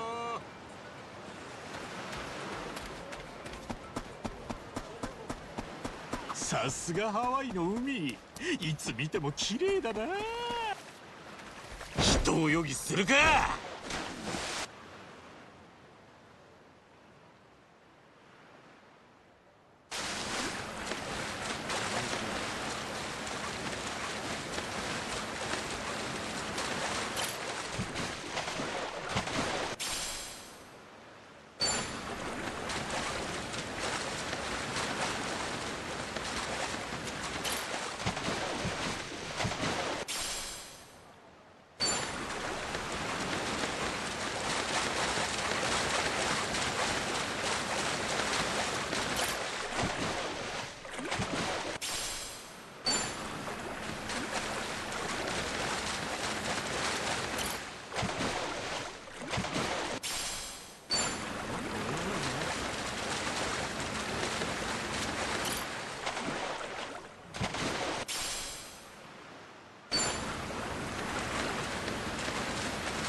しないよ。覚悟はいいんだね。よっしゃ、行くぜ。よーし。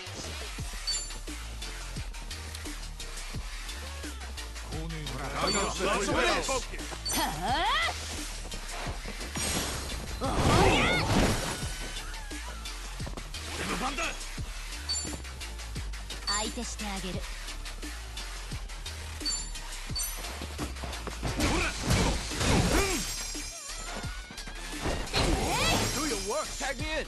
俺の番だな。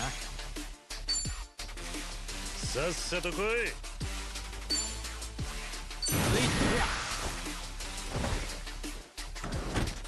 ご乗車ありがとうございます。シートベルトをお締めください。右へ曲がります。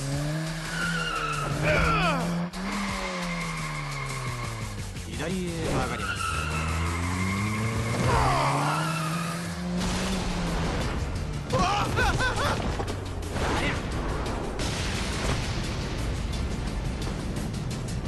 ご利用ありがとうございました。行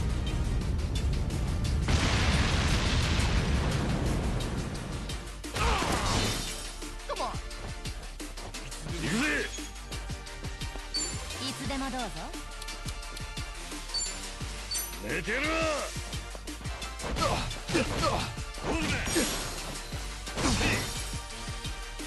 ビビってんのか。私の出番ね。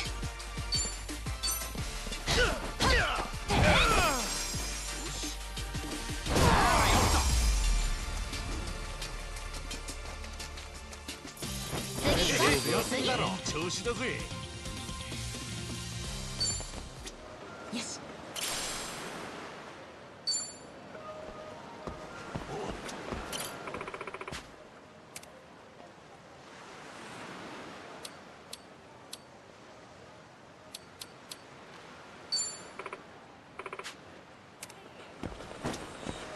安全運転。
なかなかいいのが撮れたな。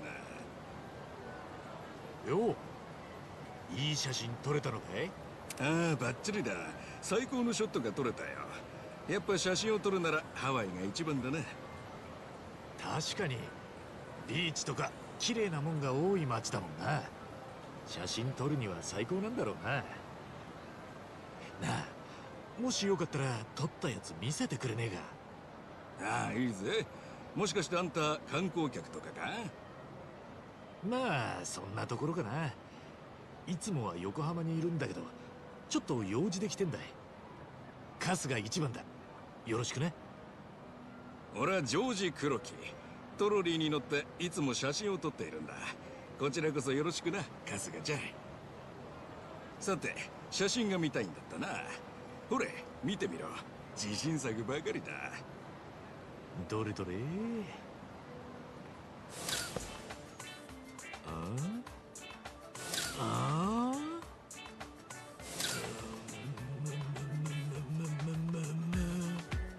うだい、最高の写真ばかりだろ。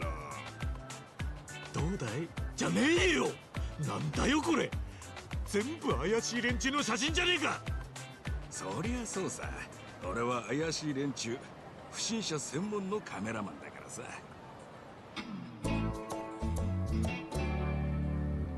不審者専門のカメラマン？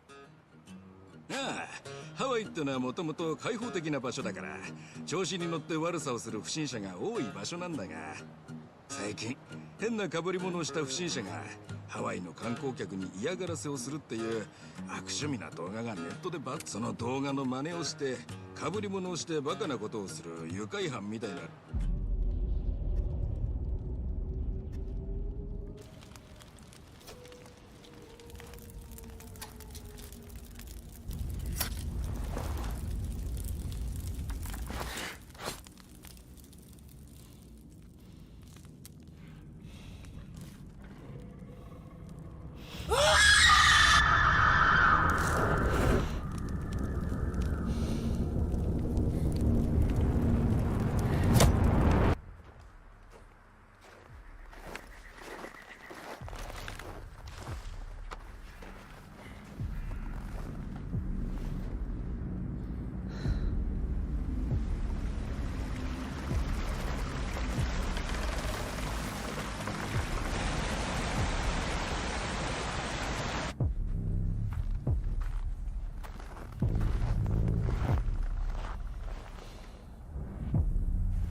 Votre attention, le soleil est sur le point de se coucher. Tous les citoyens sont priés de se mettre à l'abri en intérieur jusqu'à l'aube. Attention, the sun is currently setting. All citizens are required to shelter indoors. Turn that shit up.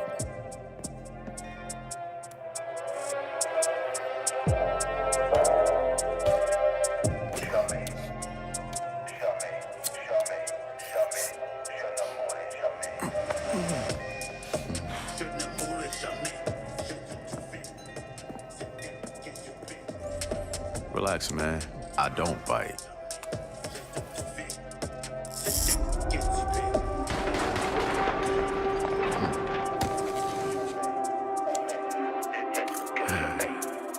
Lock up tight now. Night's just getting started.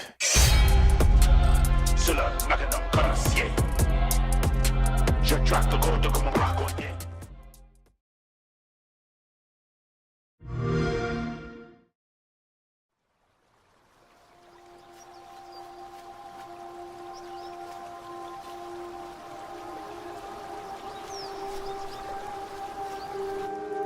Our world has a rhythm.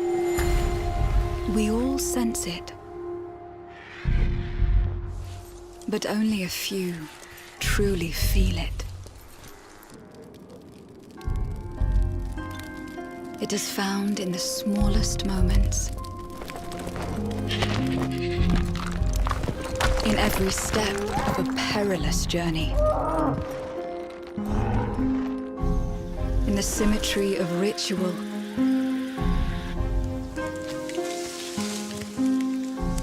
In the bonds we share.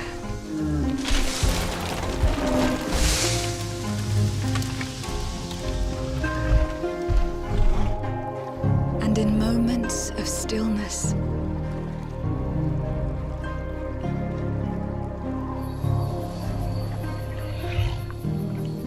It teaches us to look beyond the expected.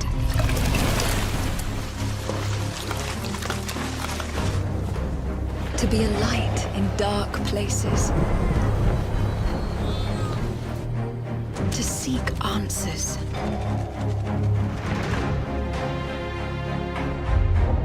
And to stand watch over our world. Our world has a rhythm. We all sense it. But only a few truly feel it.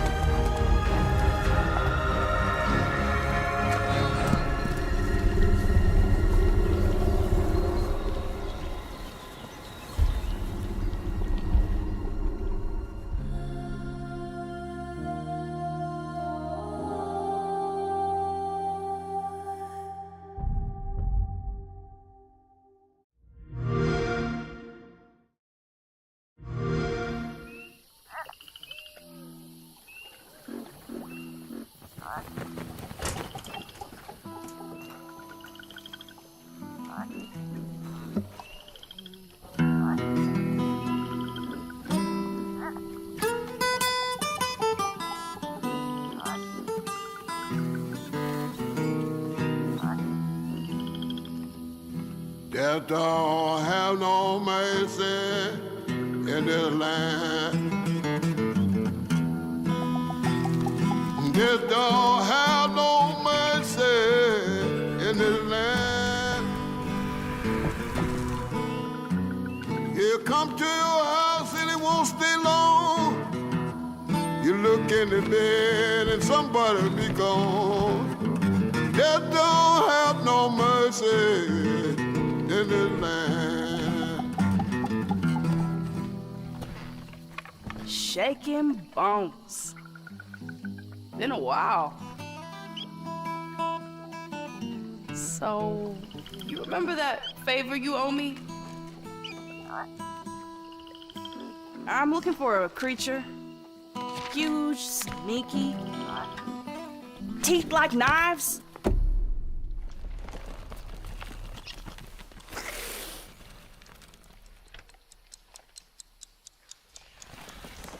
No? Well, hey, how about you guys? No? Nobody? Not helpful.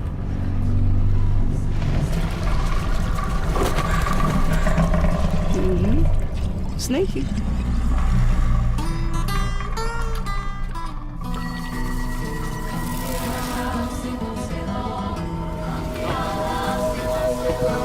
Well, they come to your house and they won't stay long.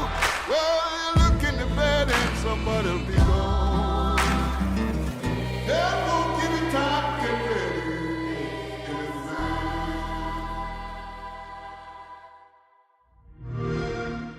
Play it day one with Game Pass.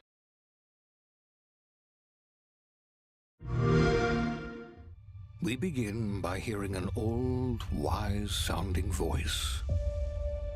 And we see a quiet, peaceful setting. This will make our game seem big and important. Now, something must break the serenity. Will this creature be in the game? No. say goodbye to it forever. Suddenly, and for no reason, people running.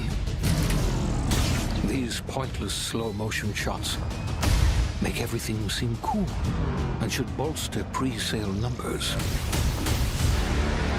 That wah sound can mean only one thing. We must gaze over an epic shot of a world, and there should be lens flares.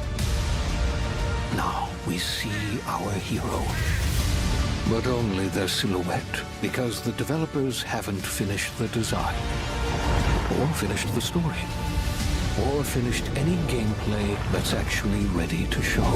In fact, the only thing they have finished is the title.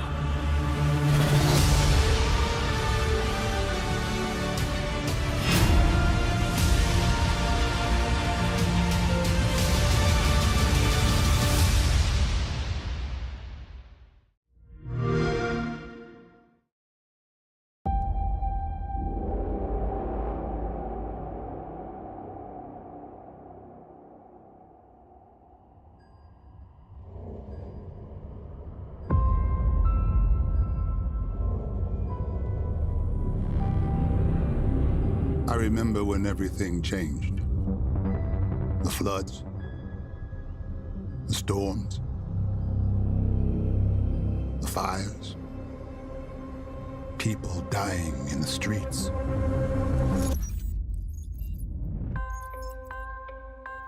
The corporations gave us solutions. A better world.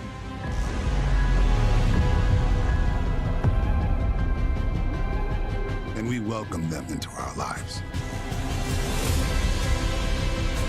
But the laws of nature aren't meant to be broken. We need to know what they're hiding. Cruel world.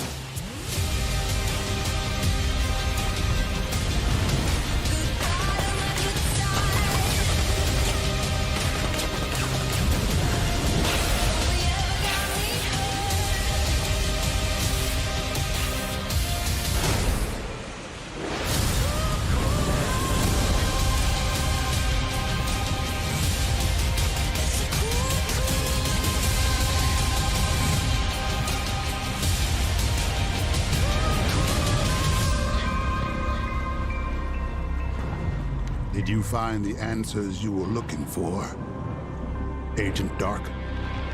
Not yet. This is just the beginning.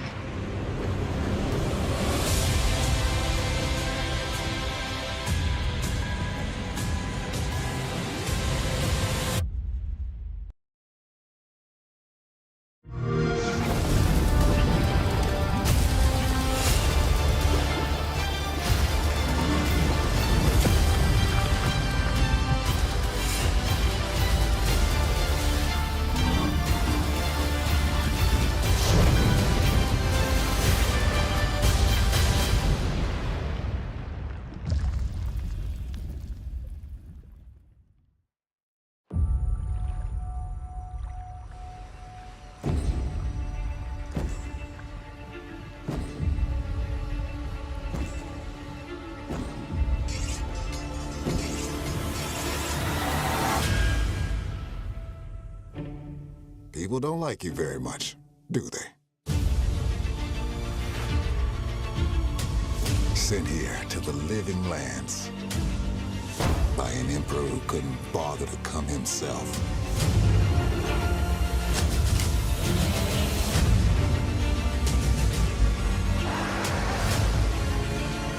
To investigate some plague that seems to be corrupting our very souls. You want us to trust you. But the truth is, you scare us.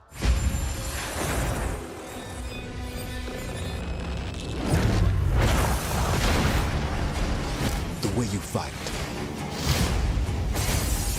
The power you wield. The secrets you keep. You're either here to save us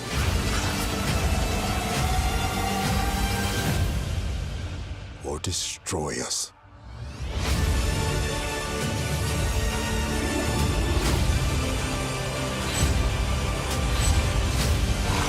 So now that you have all this power, what are you gonna do with it?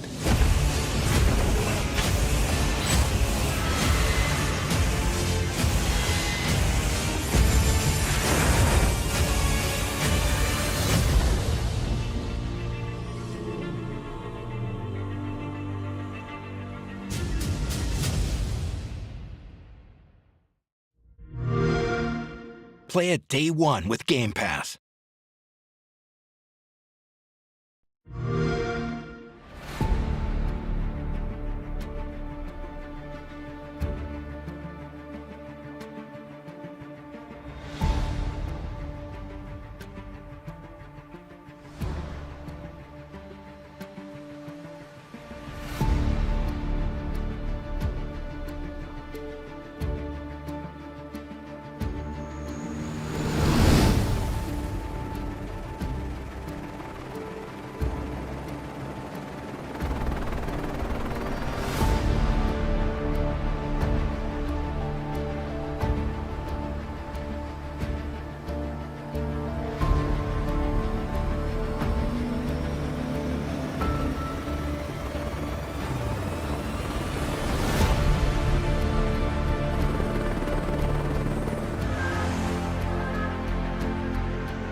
Play it day one with Game Pass.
Every year in our showcase, there's one game that kind of pops for me, something I'm very interested in.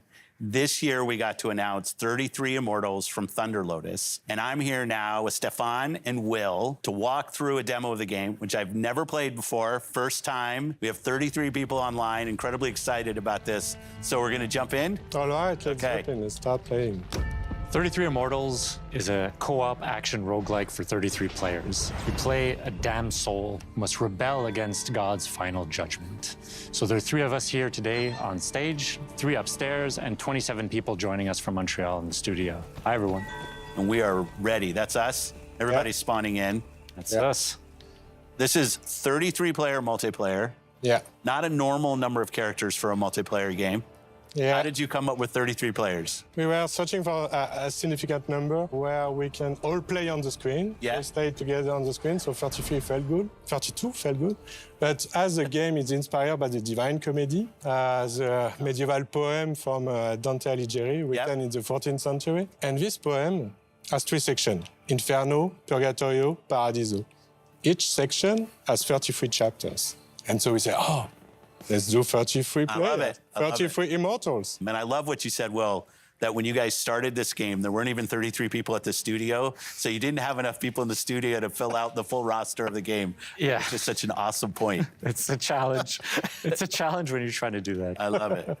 Okay, so no 2 runs are the same. We're actually spawning in a different position, a different situation. We are in the cemetery. If you hold the left trigger, the world map is going to show up. And we can see that we are 33 right now, actually, in Inferno, but we are scattered around the world. Oh, we're not all in the same place. Yeah, because we all have to complete torture chambers. Got it. To make the game progress. Okay. And we are located at the southwest of Inferno. Yeah. And so the closest torture chambers is to the east. Okay. So let's go there. Got it. Okay, let's continue down south towards the first torture chambers. This one, I have a good feeling for it. The soundtrack, what's going on? The music's kind of cool. Thank you. This is Max LL, who's actually done the music on all of our games. And you're in Montreal? We are in Montreal, yes. Close to one of our XGS studios in Compulsion. Yes. It's also in Showcase. Yes. I love the community of game creators in Montreal. Absolutely. It's always important to be well surrounded and all that. So we didn't talk about your first game, Spiritfarer. Yeah. I thought it was fantastic. Thank you. Yeah. It was great. Now, as you can see, this is not Spiritfarer. No, but like, how do you think about that from a studio standpoint, having such, I mean, I would say they're stylized games, but outside of that, very different games. We're not worried about, genre. Our goal is really to just try and make unique, immersive, creative experiences that players love and that they want to play for. Awesome, I love that. Yeah. This guy who's getting out of my comfort zone sometimes. Okay. All right. What do we do? So we have completed a torture chamber, so we have achieved a first step in... I got left behind. That's what you're saying. Defying God, yeah. Oh, they're back on us. Whoa. Well, we gotta face the wrath of God. Careful. Oh, no. Dash. Dash. Run away. Oh, I can't. I have like 0 health. New torture. No, I gotta get out of here. Where are you? Well, why weren't they in the torture chamber trying to help us? Okay. Okay, these range... God is getting angry. Yeah. Whoa. We're getting hammered right now. Okay. Come on. Okay, here's a guy. Can you revive me? Yeah. Just stop moving. That's good. One up. Yeah, I'm up. Okay. Oh. Thank you. Oh, no. Run. This is the holy fire. What is this? One holy fire. One nose. Now we're in holy fire? Yeah. The wrath of God.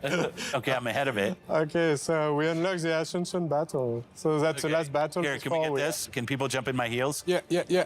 I'm in. Oh. I tried to do the heal. Don't mind me, the wandering soul. Save me, please. I'm like a zombie. Maybe someone... Did I mention I'd never played before? Oh, no, I died too. Oh, my. Okay, hopefully the team can carry us. But we are not alone. There's a lot of enemies in this small space. Gonna try to not move. Okay. Don't move, and hopefully someone is going to be able to revive you. Okay, good. Oh, I'm in. I'm up. I'm in. Okay. Back. Okay, I'm back. Yeah, thank you. So this is the last step. I think it's my last. All right.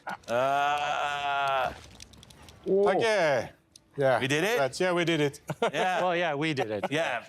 Yeah. So now we've ascended. Yeah. That was first chapter of first book. Is that how I should think about it? Yeah. It's the first world, so it's Inferno. Yeah. Each region has its whole big set of challenges and everything. And this is all on the map. And its final boss fight. That's what this is. Well, since we've basically come through unscathed so far, this should be easy. Yeah.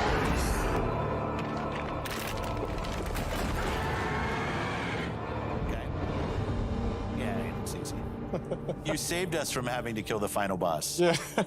It's a bit of a tease. I like it. I like it. Well, best of luck to you and the team and everything that's going on. Can't wait for this game to come out. I won't ask for the date because I know that's unfair. But it was great to have in the show and great for you to come down and we got the opportunity to play. So thank you for that. Thank you so much. Thank you so much for having us. Thanks for watching Showcase Extended. I love these opportunities to show more about everything that you saw in the showcase itself. Thanks to everybody that supported us, and have a great week. Thanks, everybody.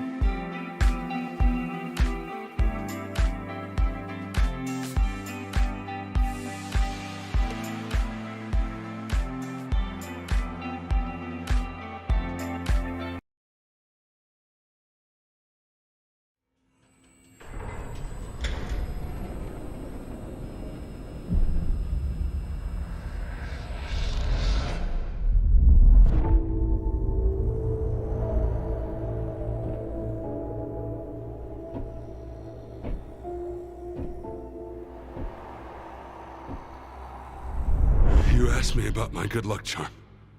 Remember? It's an empty shell. Decided to play soldier with me? Dimitri and I were just discussing a certain puzzle we found in the zone. But we can't quite seem to get all the pieces to fit. Maybe you can figure it out. It reminded me that we used to be puppets. I took just one awkward step, and my whole world plunged into darkness. I'm sorry, Strider.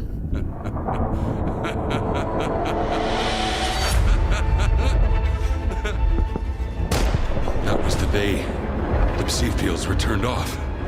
Suddenly, the voice of Monolith was gone. I felt as if I was awakening from a years-long coma. And through the scope, I saw the body of an unknown soldier fall. We had a simple choice. Sit back and just wait for another super emission, or take a chance and get control of the anomalous energy. Only I didn't choose that path. Unlike you.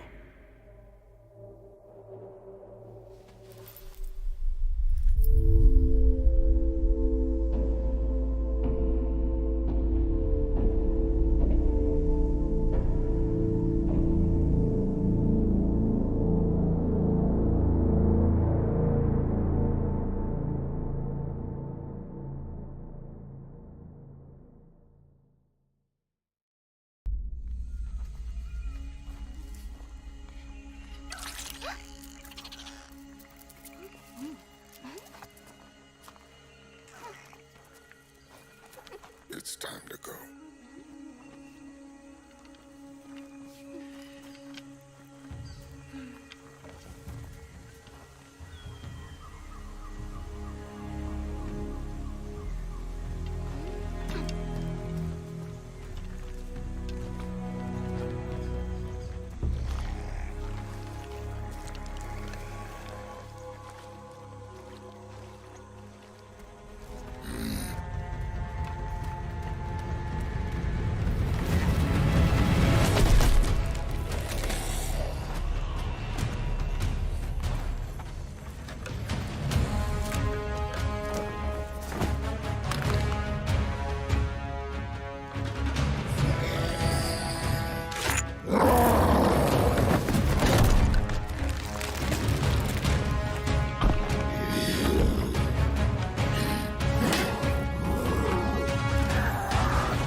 friend.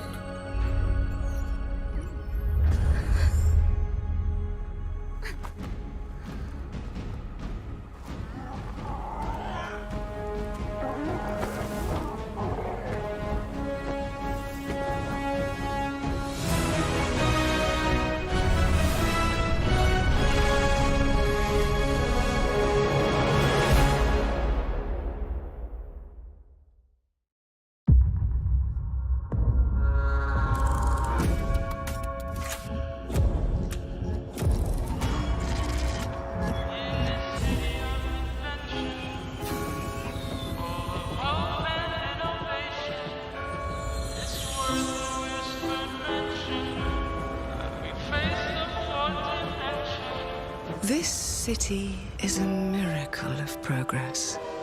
A finely tuned, delicately balanced machine.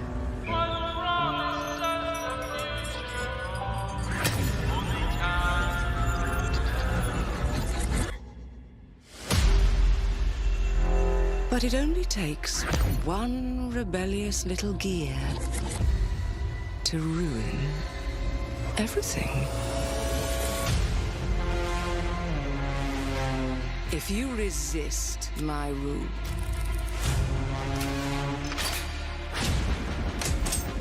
if you alter our past, if you threaten what I have built, there is nowhere in space or time where I will not destroy you.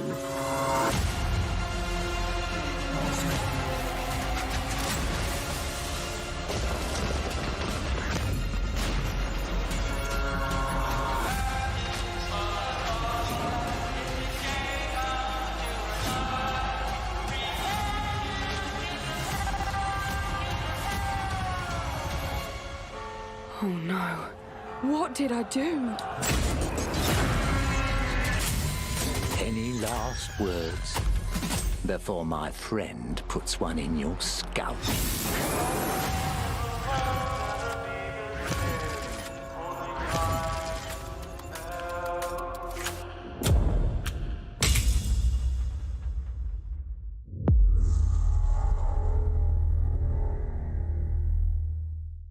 Oh, we're finally doing this, are we? Because I was going to make a sandwich. Okay. Let's do it. What do I think about heroes? Well, we've all seen them, haven't we? Swanning about the place with their disproportionately high cheekbones and comically massive weapons. Wanker. Roughing up bandits, because they like to rough up bandits, don't they? Living it up with the common folk every single night. On a day-to-day basis, I'd say the true hero is me, someone who's breaking new ground with fruit, with veg, on the agricultural side of things. Just look at them. Not wafting around mythical creatures. And that's what they are. Wafters. Yeah, well done. You see, I'm not here to slay legendary beasts. I'm here to conquer the vegetable, not a euphemism. Let's face it, the age of heroes is over. This is the age of innovation. This, if you will, is the age of death. One moment.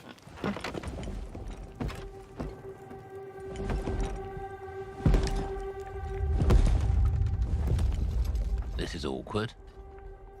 Yeah.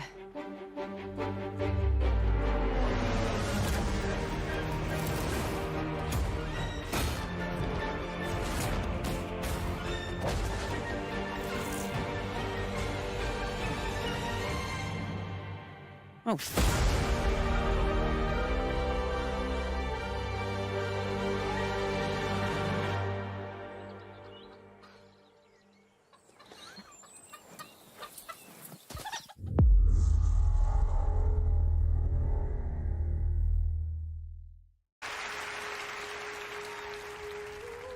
I've dreamt of this. This place of fear and fury. Do you hear it? heartbeat of the lost ones.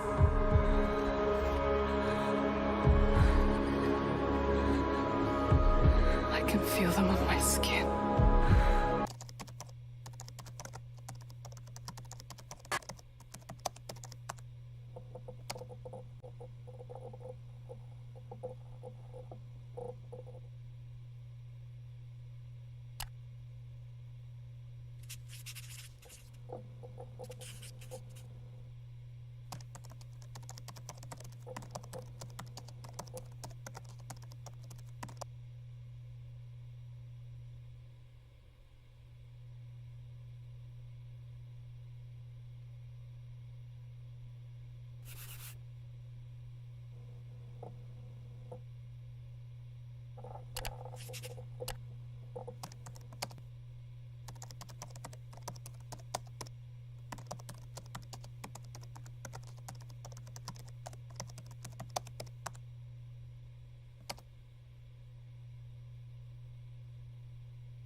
Welcome to Obsidian Entertainment. I'm so proud to share with you our upcoming fantasy action RPG, Avowed.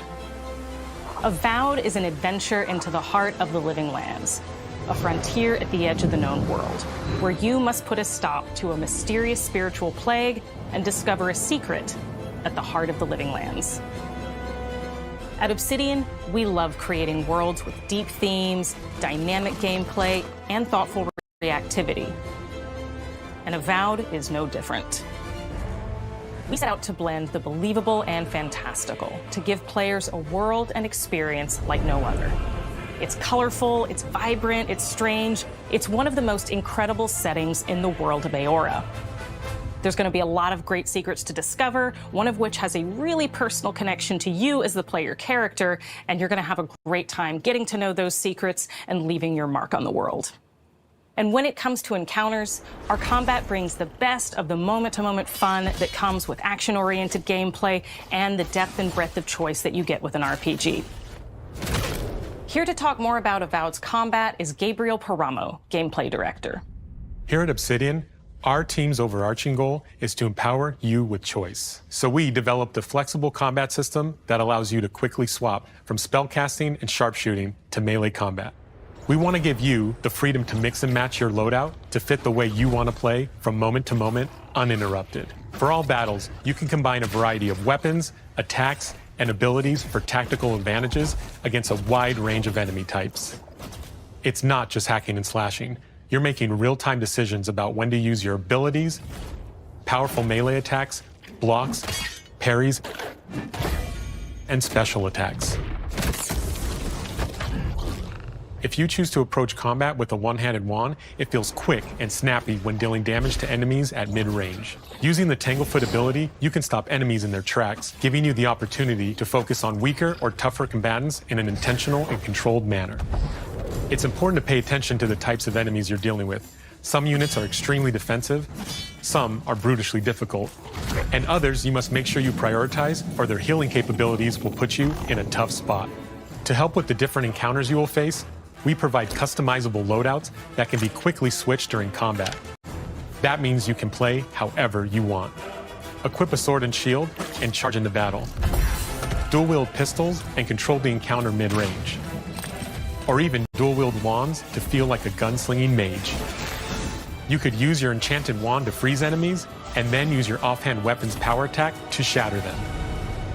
We've worked hard to keep you constantly engaged as battles unfold by creating a balance between pressure and manageability during combat. Players will have ample choices for how to build and progress their envoy in the world of the Living Lands as they get to know the game and the story and explore the many diverse regions. Some quests in Avowed will have you make difficult decisions with profound consequences, like this side quest you may encounter in Shatterscarp, the third region you'll explore on your journey through the Living Lands. As you're exploring, you come across the bodies of these fallen soldiers, and as you explore the remains of the battle, it's up to you to determine who, if anyone, is at fault. Just the four of us. Manu, Kiri, Naoki, and me. Training under Captain Ruiki. Trying to keep Thirdborn safe. In other words, you're a gang of vigilantes. Not that I'm one to judge. Here. Take my badge. Take everyone's. Our families deserve to know we fought and died for them. Making the right choice isn't always what it seems. We embrace moral nuance and gray areas, trusting players to make tough decisions in complicated situations. My squad and I rested in the cave by the water last night, and as we were sleeping, we were ambushed by those miserable Zorips. I was so surprised, and it was so dark. I just got separated from everyone else. Look, I can't face those monsters alone, but I have to know if anyone else made it out. Of course he did. Sergeant Asui never has a thought he won't say out loud. So what did he tell you? That Captain Ruiki was sick? That I was paranoid? That I was a dumb baby? I heard it all often and loudly. Wait, if you found Sergeant Asui, why is he not here with you? What happened? At the end of the quest, you have a choice. When you confront Private Naoki, if you believe the story he's told you, you can hand over the badges and let him go back home. You're right. Real battle isn't something you can prepare for, is it? It's not my fault. No, they They should have never have camped in the cave. I'll take the badges. I'm going back to Thirdborn. But if you confront him, if you believe that he fled the site of the battle as an act of cowardice, then he might challenge you to a fight to reclaim his honor. Either way, when you return to town, you'll see the consequences of your actions and the choices you made during this quest. Creating an immersive experience like Avowed is anchored in the world we build. Art director Matt Hansen and the team have worked to create a unique, colorful, and dynamic visual style. From the outset, we knew that we wanted Avowed setting to feel rich, weird, and wonderful. We found inspiration in a wide swath of real-world cultures, helping us create a unique RPG experience. By contrasting the vibrant with the dull, or verdant spaces with sickly ones, we can better deliver complex emotional experiences for our players. The Living Lands is a continent of untamed valleys with widely varied biomes, from luxuriant forests to volcanic wastes. And each of those regions itself is a conflux of storied landscapes. All of the regions have a lot of special things associated with them, but I have a deep place in my heart for Shatterscarp. As you're wandering the wastes of Shatterscarp, you might notice off in the distance a vibrant jewel of color. By transitioning from destitute, muted tones of a wasteland of sand and marching in towards a beautiful oasis, there's the opportunity there for life, for adventure, and even a little danger. We hope you've enjoyed this look at Avowed. We're thrilled to share more about the game in the coming months, and we can't wait for you to explore the Living Lands when Avowed launches this fall.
Hi, I'm Dom Matthews, studio head here at Ninja Theory in Cambridge, UK.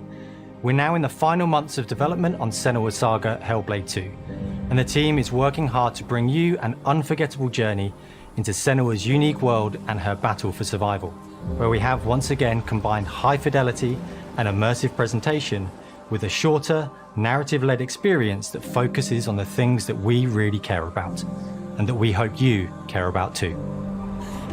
Do you see how slowly you are?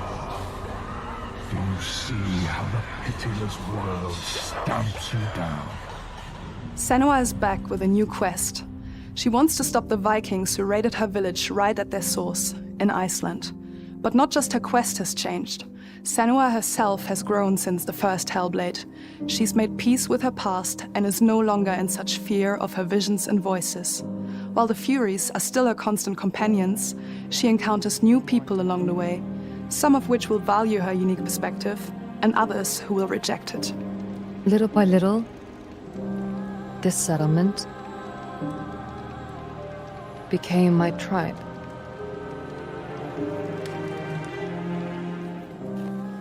In the game, Senua arrives in 10th century Iceland on the trail of the Vikings who have been enslaving her people.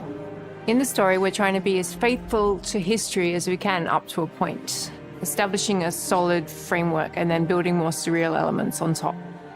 Senua will face up to giants who have plunged the land into chaos, and which in turn has seen the rise of the Droiga, a violent threat that has swept through the settlements that she'll discover. Senua will make new enemies and also new allies who will come to see her unique perspective as a beacon of hope. And she'll discover, along with us, how this viewpoint can have its advantages.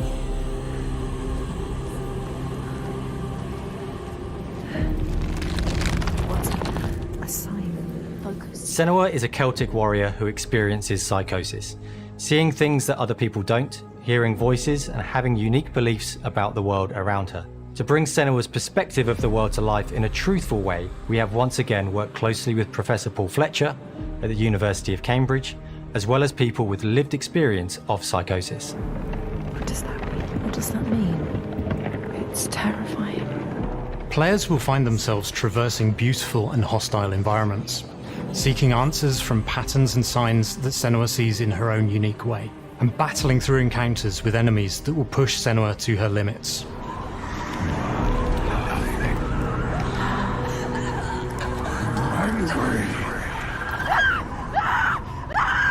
On Saga, we've taken everything to the next level. With a new motion capture space, a bigger stage team, a stunt crew and a new cast. We spent a lot of time planning the motion capture shoots, thinking of what events would be good to bring into this fight. Like, how can we make this fight feel different from the previous fight? We have all new combat for the sequel. One of our key goals was the ability to actually tell a story throughout it. It does feel very different from the first game, but it's very brutal and you're very invested in it. Senua isn't a superhero, she's fighting for survival, and we want the player to feel her struggle in every step of her journey. We want the player to always feel like they just scraped through, just survived it. Mel knows Senua better than anyone, better than I do. Her instincts are amazing, and she really doesn't need much help from me. On stage, our main focus is storytelling. So I get to watch the actors and see all the beautiful expressions on their faces. And then I have to wait a little while, and then I get to see that all again, in-game, in costume, on location, everything. It's a great experience, a great process. Every discipline in the studio is unified in achieving a deep level of immersion to help suspend your disbelief and pull you into Senua's story. We were lucky enough to do a few reference gathering trips in Iceland. You have to be there. The sense of scale, everything is incredible. And you see a scene or you see a small section of the game and you're like, yeah, that works, that's amazing. Senua experiences reality differently, and a part of this manifests in the voices she hears. She will collapse. She will collapse. These voices come to life through binaural audio, which provides a good representation of this type of auditory hallucinations. As we focus in immersion, binaural audio is perfect for this because through headphones, you surround yourself in a three-dimensional space. In the first game, we only applied to the voices that Senua listens in her head. In this game, through spatial audio technology and some extra little things within the game, there is music that is binaural. Every single sound has the potential to be binaural, so everything is spatialized around you, and it's a very beautiful experience. What will they do to her? What will we do to us? Music is a strange language in the sense that it speaks to our emotions fast and deep. It's not only about quality, it's about personality. So when you listen to Hellblade, you know it's Hellblade. On the music, we are working with Heilung, which for me is a personal privilege because I really admire them. We feel their craft, their depth, their meaning in the music. It really connects with our game and elevates it to something really special. We are also working with a heavy metal singer, throat singers, and our very own Furies. They sing so beautiful, and we add that binaural touch of music. So this all creates a very immersive and a very special and unique experience.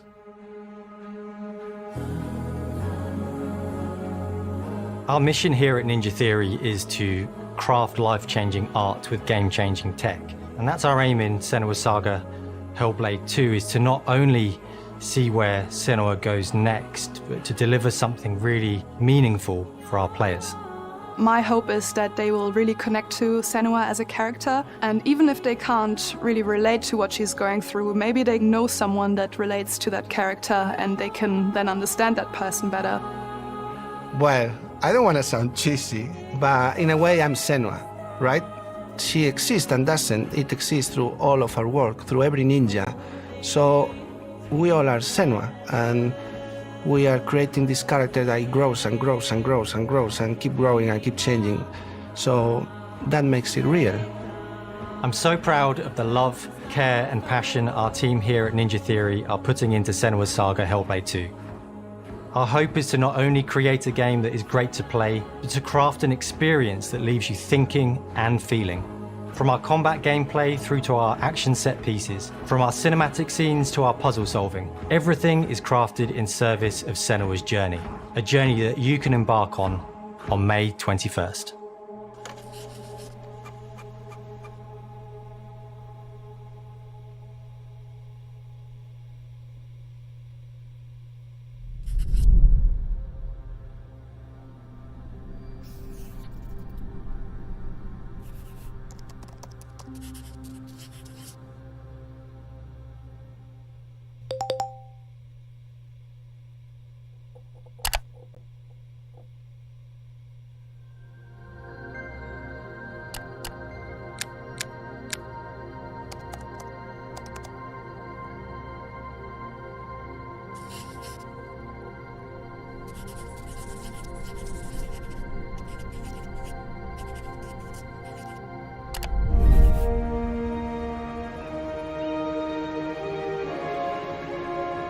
Greetings, Xbox players.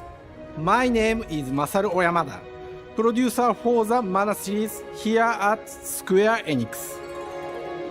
聖剣伝説ビジョンズ・オブ・マナの情報を Xbox ユーザーの皆さんにいち早くお伝えできる機会をいただけて大変光栄です。コンソールゲームとしては約17年ぶりとなる聖剣伝説シリーズの完全新作。聖剣伝説シリーズは1991年にファイナルファンタジー外伝として誕生して以降、マナと聖剣をめぐって描かれる愛をテーマに、個性豊かなキャラクターたち、心に響く楽曲の数々、武器の特性を生かして戦うアクション RPG としてこれまでに17作発売され、長らく愛されてきました。本作は30年以上の歴史あるシリーズの最新作となるため、これまで培われてきた聖剣伝説としての世界をしっかり感じられるものを目指して鋭意制作中です。フィールドでは自然や精霊とのつながりを感じられる色彩豊かな聖剣伝説の世界を体験してもらえると思います。シリーズおなじみのモンスターたちも本作に登場しています。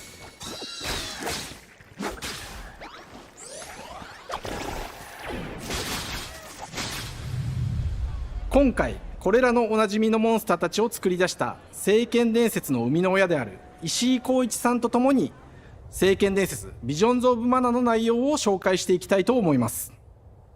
Hello, I am Koichi Ishii from Gretz. I am so happy to introduce the newest game in the Mana series to Xbox players.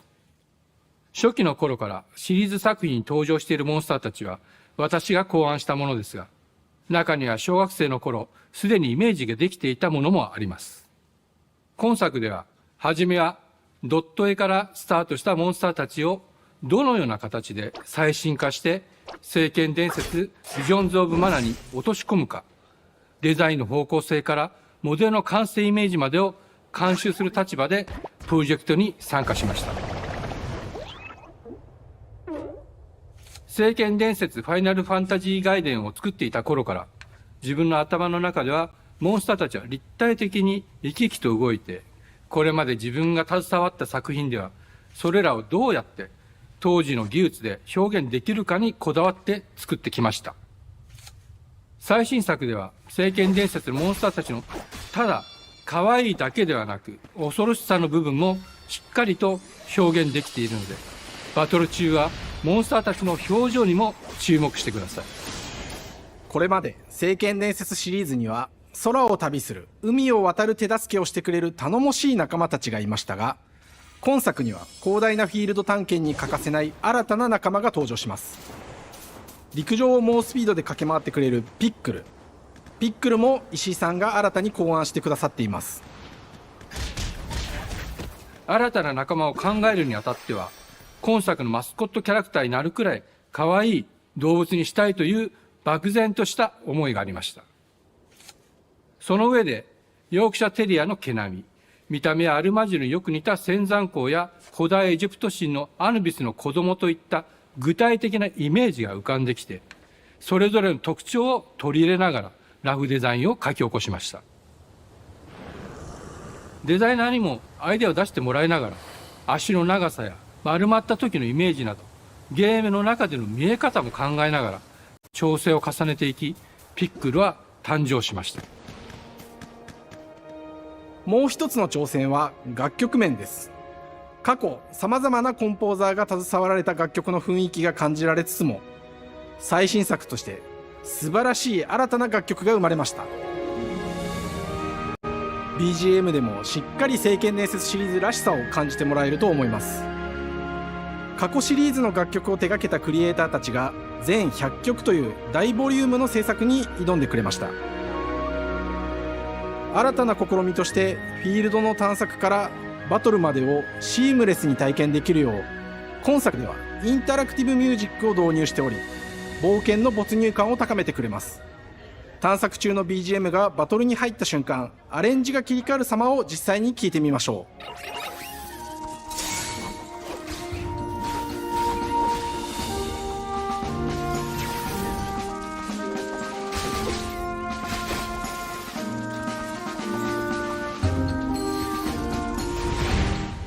今作はアクション RPG 聖剣伝説のアクション部分が強化されています。空中でのアクションがバトルの鍵となっており、武器での攻撃だけでなく魔法での攻撃も可能になっています。そして本作ならではの特徴として、聖剣伝説シリーズではおなじみの精霊たちがいますが、その力を宿した武器を使うとバトルを手助けしてくれるようになります。精霊によっては様々な特性の違いがありますので、その効果とともに聖剣伝説の世界らしい不思議な力で爽快なバトルを楽しんでいただけます。オリジナルモンスターやピックリにも注目してほしいのですが、聖剣伝説ビジョンズ・オブ・マナーは聖剣伝説らしさを感じてもらえる作品になるよう、小山田君を中心にチームのみんなが頑張って作ってくれていますので、ぜひ発売日を楽しみに待っていてください。私自身もプレイするのを楽しみにしています。聖剣伝説シリーズとして初めて Xbox ユーザーの皆さんにお届けする本作、聖剣伝説ビジョンズ・オブ・マナは今後も様々な情報をお届けしていきますので、ぜひご期待ください。この夏、この忘れられない冒険を Xbox ユーザーの皆さんに楽しんでいただける日が今から待ちきれません。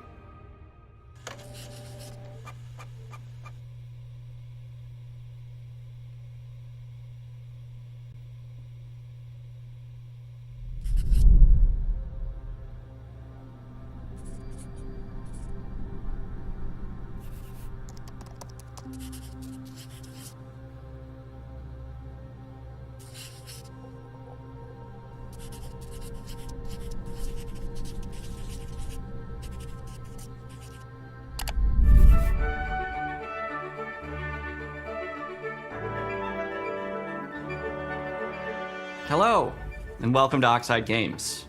We founded the studio in 2013 with our decades of personal experience building some of the most beloved strategy games of all time, like Civilization V. We came together to create something new and innovative in a genre we all love. Ara History Untold is the game we've dreamt of making.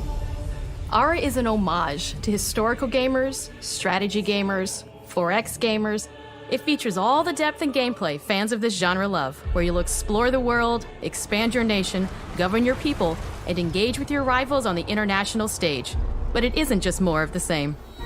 With Ara, we wanted to challenge some of the preconceived notions about the genre, push it forward in a modern, empowering, and truly compelling and approachable way. For example, we have over 100 instruments on display in the office, which are all things that we purchased in order to add to the soundtrack and expand the game and make it really good.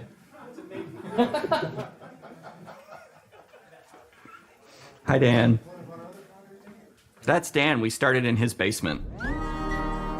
It's been an amazing process to see from concept to completion.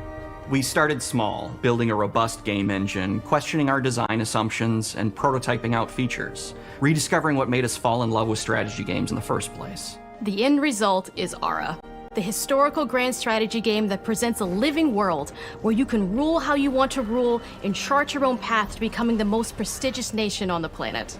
For Ara, we knew we needed deep systems with outcomes that encourage exploration and give players the power to experiment and make meaningful strategic choices while still having agency over their playstyle. We also wanted to explore more in different parts of history and give players from around the world the chance to see the game reflect their unique perspective and not just ours. And finally, we knew that for players to feel the impact of their decisions, they would need to see their choices reflected in the game world itself, not just through numbers on a menu. One of the first differences you'll see when you dive into Ara is what we call the living world. It's a procedurally generated alternate Earth, bursting with life, an intuitive, authentic, and immersive space, a blank canvas for players to paint the society of their dreams. The living world isn't just a map. It reflects the choices players make over the course of the game. They can see everything from the settling of the wilderness to cultural influence on architecture over time to the thousands of citizens living their lives and reacting to the changes.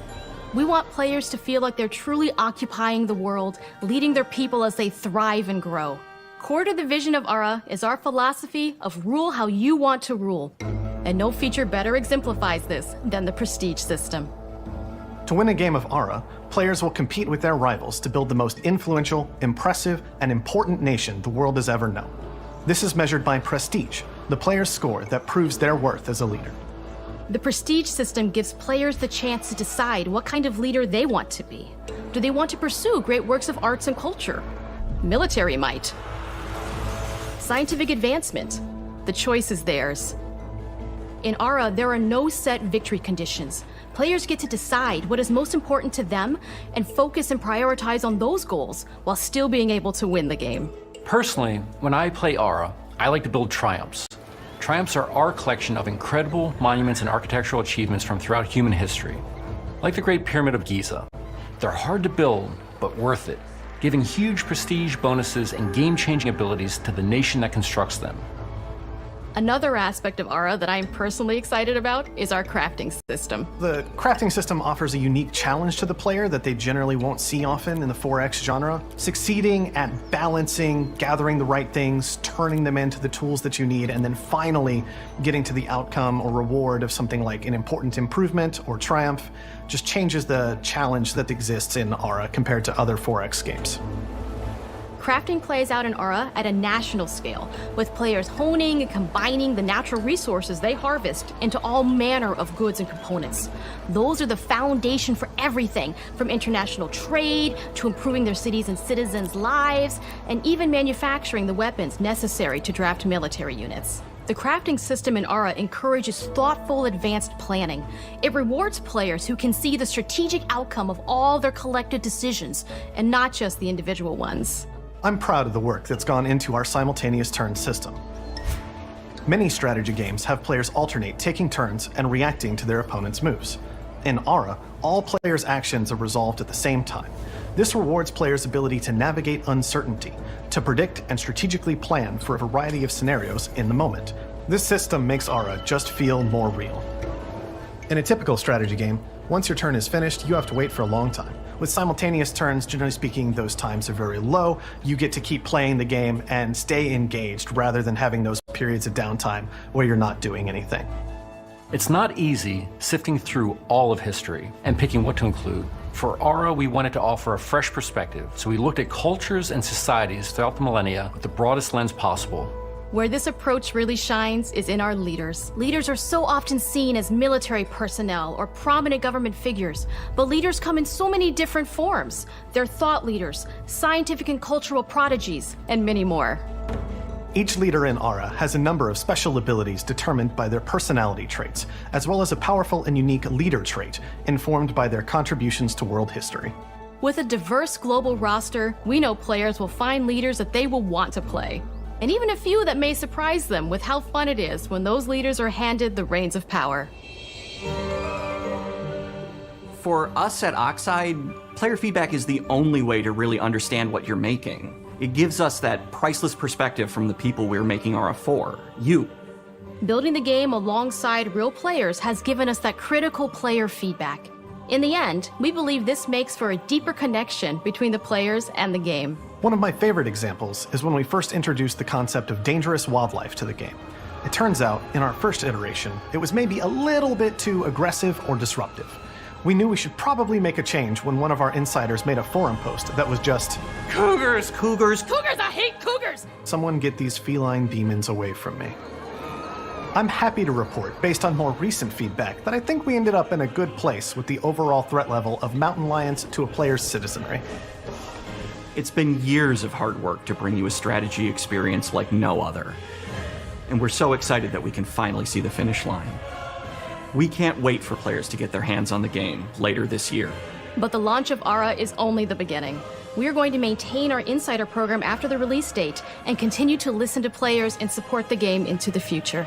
On behalf of everyone at Oxide Games, thank you for joining us today.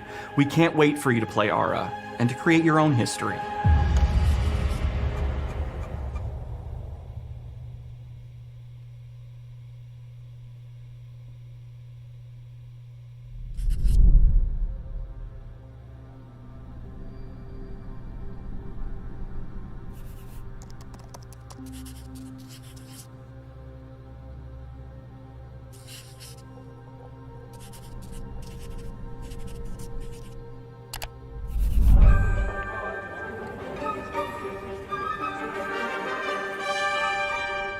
Hej och välkommen till Uppsala, Sverige, här hos Machine Games. We are really excited to finally be able to share our work on Indiana Jones. Since the first film came out, Indiana Jones has always represented the ultimate adventure. Even today, it's one of the most iconic franchises in pop culture. In this game, you aren't just playing as Indy, you are Indiana Jones. You will see through his eyes and experience a journey that we hope lives up to the proud legacy of Indiana Jones. When Todd Howard first told us about his vision for the game, we knew we would be a very good fit to help bring it to life. I've wanted to make an Indiana Jones game forever. I'd had this idea for what it would be like and the story, what Indy was going after, what period of his life it was in, what kind of arc he was going to have. And as the years went on, I thought, who would be first look at the new Indiana Jones? Let me Dr. Jones. You were playing your pointless game. I was playing you. You're wondering if maybe you should have built yourself a life of meaning instead of ending up here, dead and forgotten in the sense of Africa.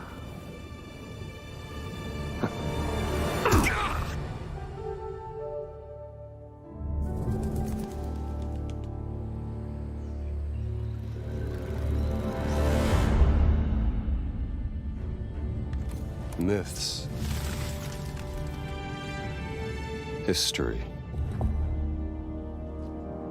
just different ways to interpret the past. Thousands of years of humanity's thoughts and beliefs, scattered and buried, just waiting to be found. Can't just run away from your problems, Indiana. Watch me.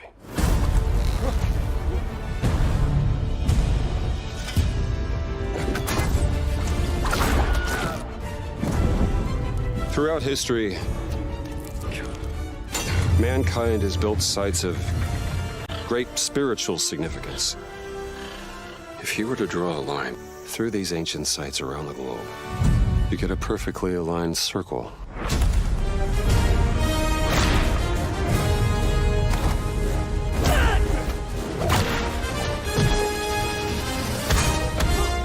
I've had run-ins with these guys before. Trust me, it ain't a walk in the park. Okay, then. Let's see if you can keep up. What do you mean if I could keep up?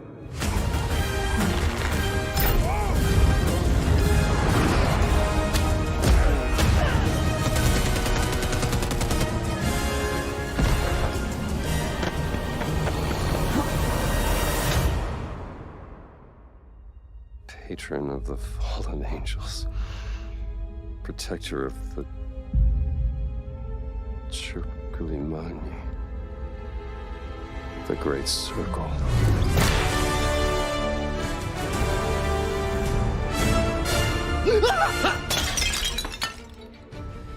You have any idea how old that was?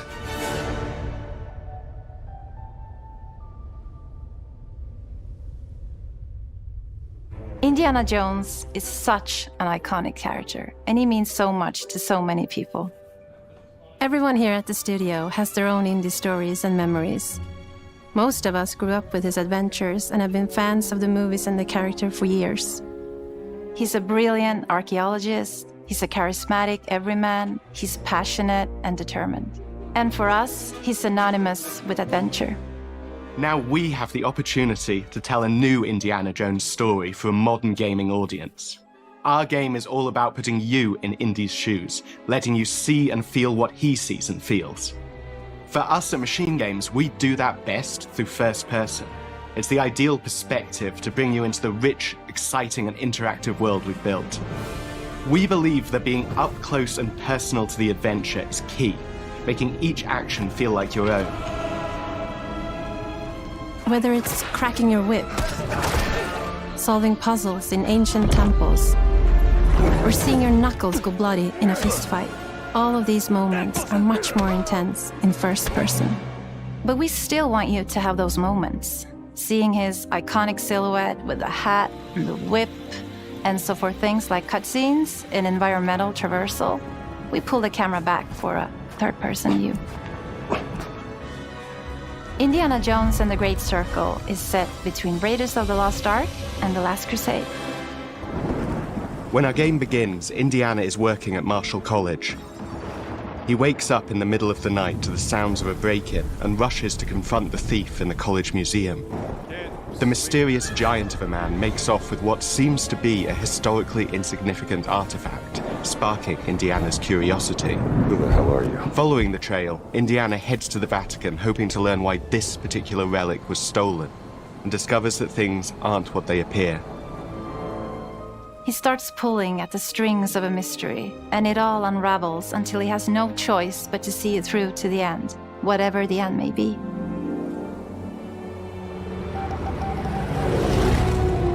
On next plane to Rome. Stop. Need help. Stop. Meet me in Vatican. Stop. Indy. We always talk about how clever Indiana Jones is. That had to be one of our guiding principles when we were thinking about the Offering more solutions we were making. It wouldn't be Indy if he wasn't using his wits to get through the situation. The most authentic Indiana Jones experience we can make is the one that makes you think first. Getting the hang of this. Sure, there will be some obstacles that will be more easily overcome with the revolver or a gun taken from a disarmed guard. But I think most of the time you'll have more fun, and to be honest, a more genuine indie experience by finding more clever ways to solve a problem. We always want to be offering more solutions, whether it's trying a different path through the environment to get around enemies, observing enemy patrols and using them to your advantage, or using the tools at your disposal, like the whip. It's an amazing global adventure, with action propelling you through your journey. We have these really diverse environments for you to explore.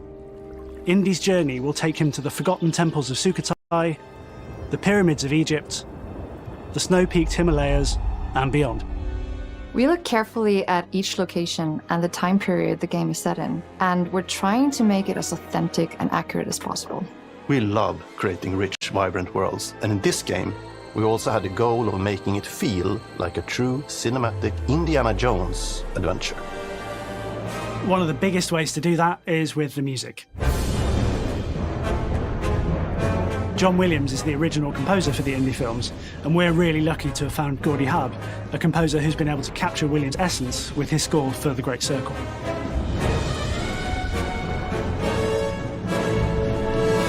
We also take a very movie-like approach to things like cinematics. We're very physical with our production style. We use a lot of stunt actors. Things like this help us bridge the gap between making a game and making a movie. And of course, our characters do a lot to help bring the world to life as well. Next to Indy, Gina is our other main protagonist. Where Indy is pursuing answers just for the sake of curiosity, Gina has a personal stake in getting to the bottom of the core mystery. Gina is an investigative reporter who has a lot riding on this adventure. She's been tracking a lead for some time, and now she's found an ally in this determined American professor. Their paths are intertwined, and they'll need each other in order to get to the bottom of this mystery. Okay, then. Let's see if we can keep up. Fine. What do you mean if I can keep up? We always love our villains and think we might have found our favorite one yet in Emmerich Voss. He's this intensely psychological man. He's obsessed with the human mind and manipulating it. He's highly intelligent and the perfect foil for Indy. They're both brilliant people, compelled by their passions and obsessions, but driven down wildly different roads. He creeps up on you and gets under your skin like he gets under Indy's skin. It's captivating. Dead and forgotten in the sense of Africa. One of our mottos for Indiana Jones and the Great Circle is adventure first. But in every indie adventure, there are always those moments where he finds himself in the action. That's been one of those balancing acts for us, and we've ended up with this sort of hybrid experience that mixes melee combat, stealth, and gunplay. How you approach any given situation is up to you. You may choose to sneak around an enemy patrol, or maybe you'll just pick up a shovel and whack them on the back of their head. And when you can't use your wits, you got Indy's most iconic tool. Just like you see in the movies, one of our goals has been to make the whip as fun and multi-purposed as possible. We want it integrated into every aspect of the game. You can use it as a traversal tool to make your way around the environment. You can use it as a distraction. And yes, you can absolutely use it in combat. Everything you'd expect from Indy's whip, and hopefully a little bit more. Puzzles are a key feature in our game. The spirit of discovery is so important to Indiana Jones. Obviously, there are a handful of puzzles on the main path, but a lot of the puzzles are optional and are just there for the players who want to experience them. Epic traps, small secrets, and hidden puzzles that blend right in with their surroundings. One thing I love about our game is the level of interactivity that we have. We have this world of mystery where anything could potentially hide a secret. The more you look, the more you'll discover.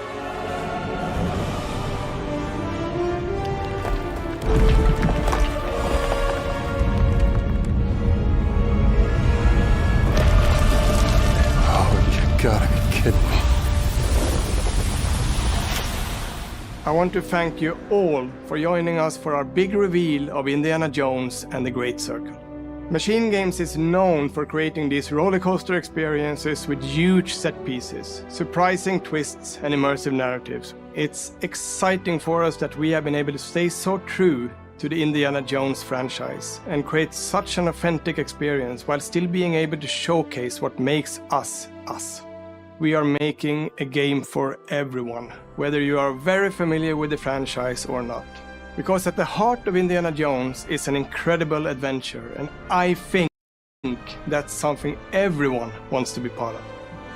I'm also very excited to announce that Indiana Jones and the Great Circle will be coming later this year, and we cannot wait to share more soon.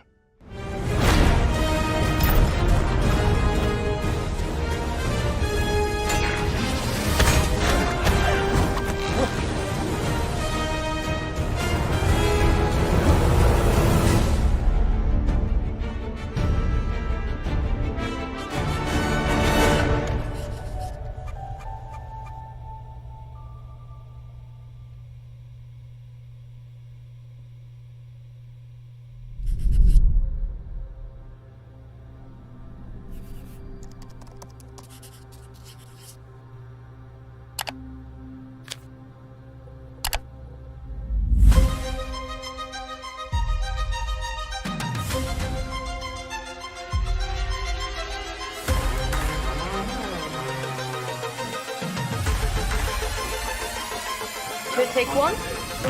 Is it animals, children, and game developers? Our mission here at Ninja Theory is to craft life-changing art with game-changing tech. Core to the vision of Ara is our philosophy of rule how you want to rule. Stay happy! Creating an immersive experience like Avowed is anchored in the world we build. You aren't just playing as Indy, you are Indiana Jones. My name is Masaru Oyamada. 今作はアクション RPG 聖剣伝説のアクション部分が強化されています。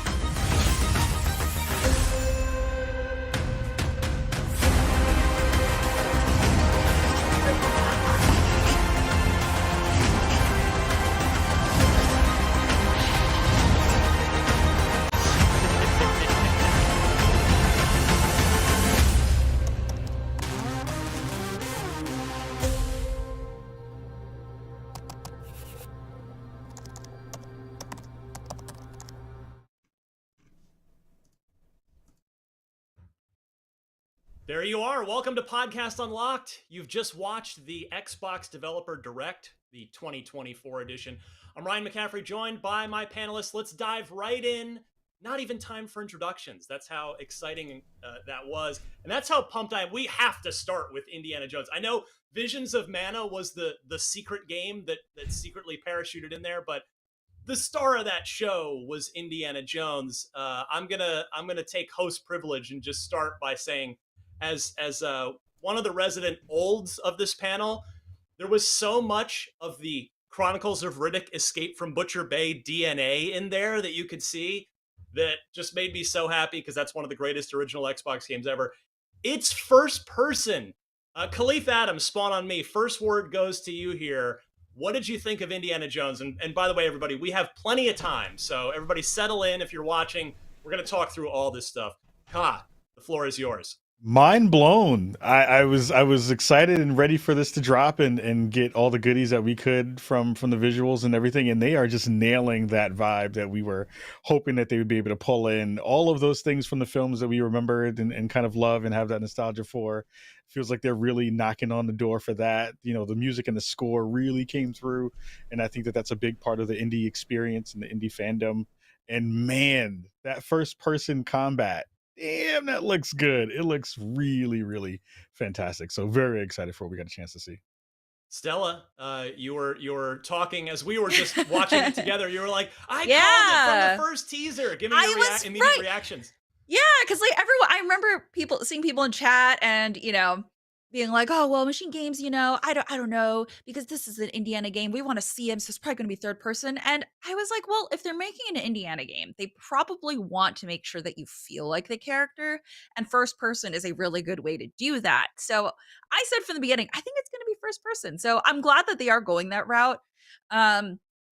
Right now, I don't know how far along this trailer was. I feel like it looks good. I'm very excited for the puzzles. And I'm glad it's not just another like Uncharted-like game, because those games kind of fall into a specific formula. But I want to see more of the combat, like dynamic combat through one level, because we got a lot of like jump cuts. So I want to know what the combat flow is going to look like. Destin, your thoughts? There was a lot to see there.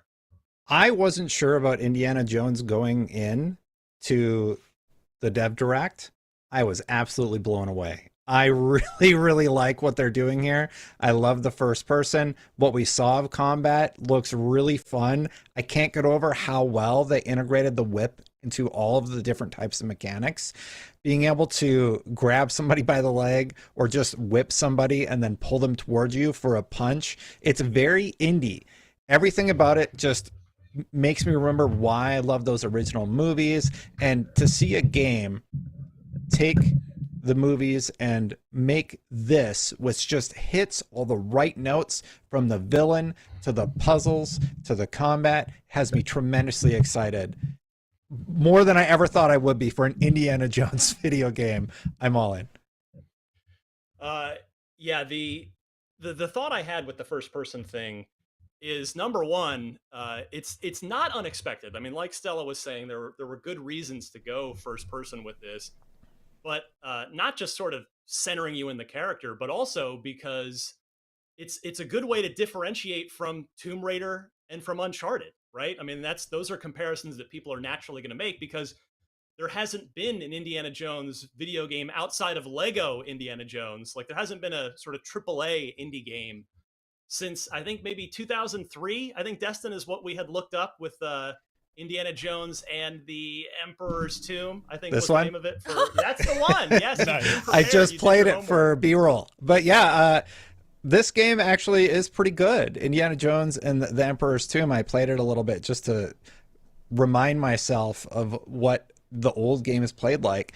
And it made me a believer in the fact that indie can be a great video game. Machine Games is doing a whole new thing from this take though, and yeah, I just left with a very, very positive impression about where the game is going to evolve to, and really, really stoked. Yeah, the id Tech engine, which is what we don't know 100% that's what this is using, but that's what this studio has used for years with Wolfenstein. That is almost certainly the tech that's going on here.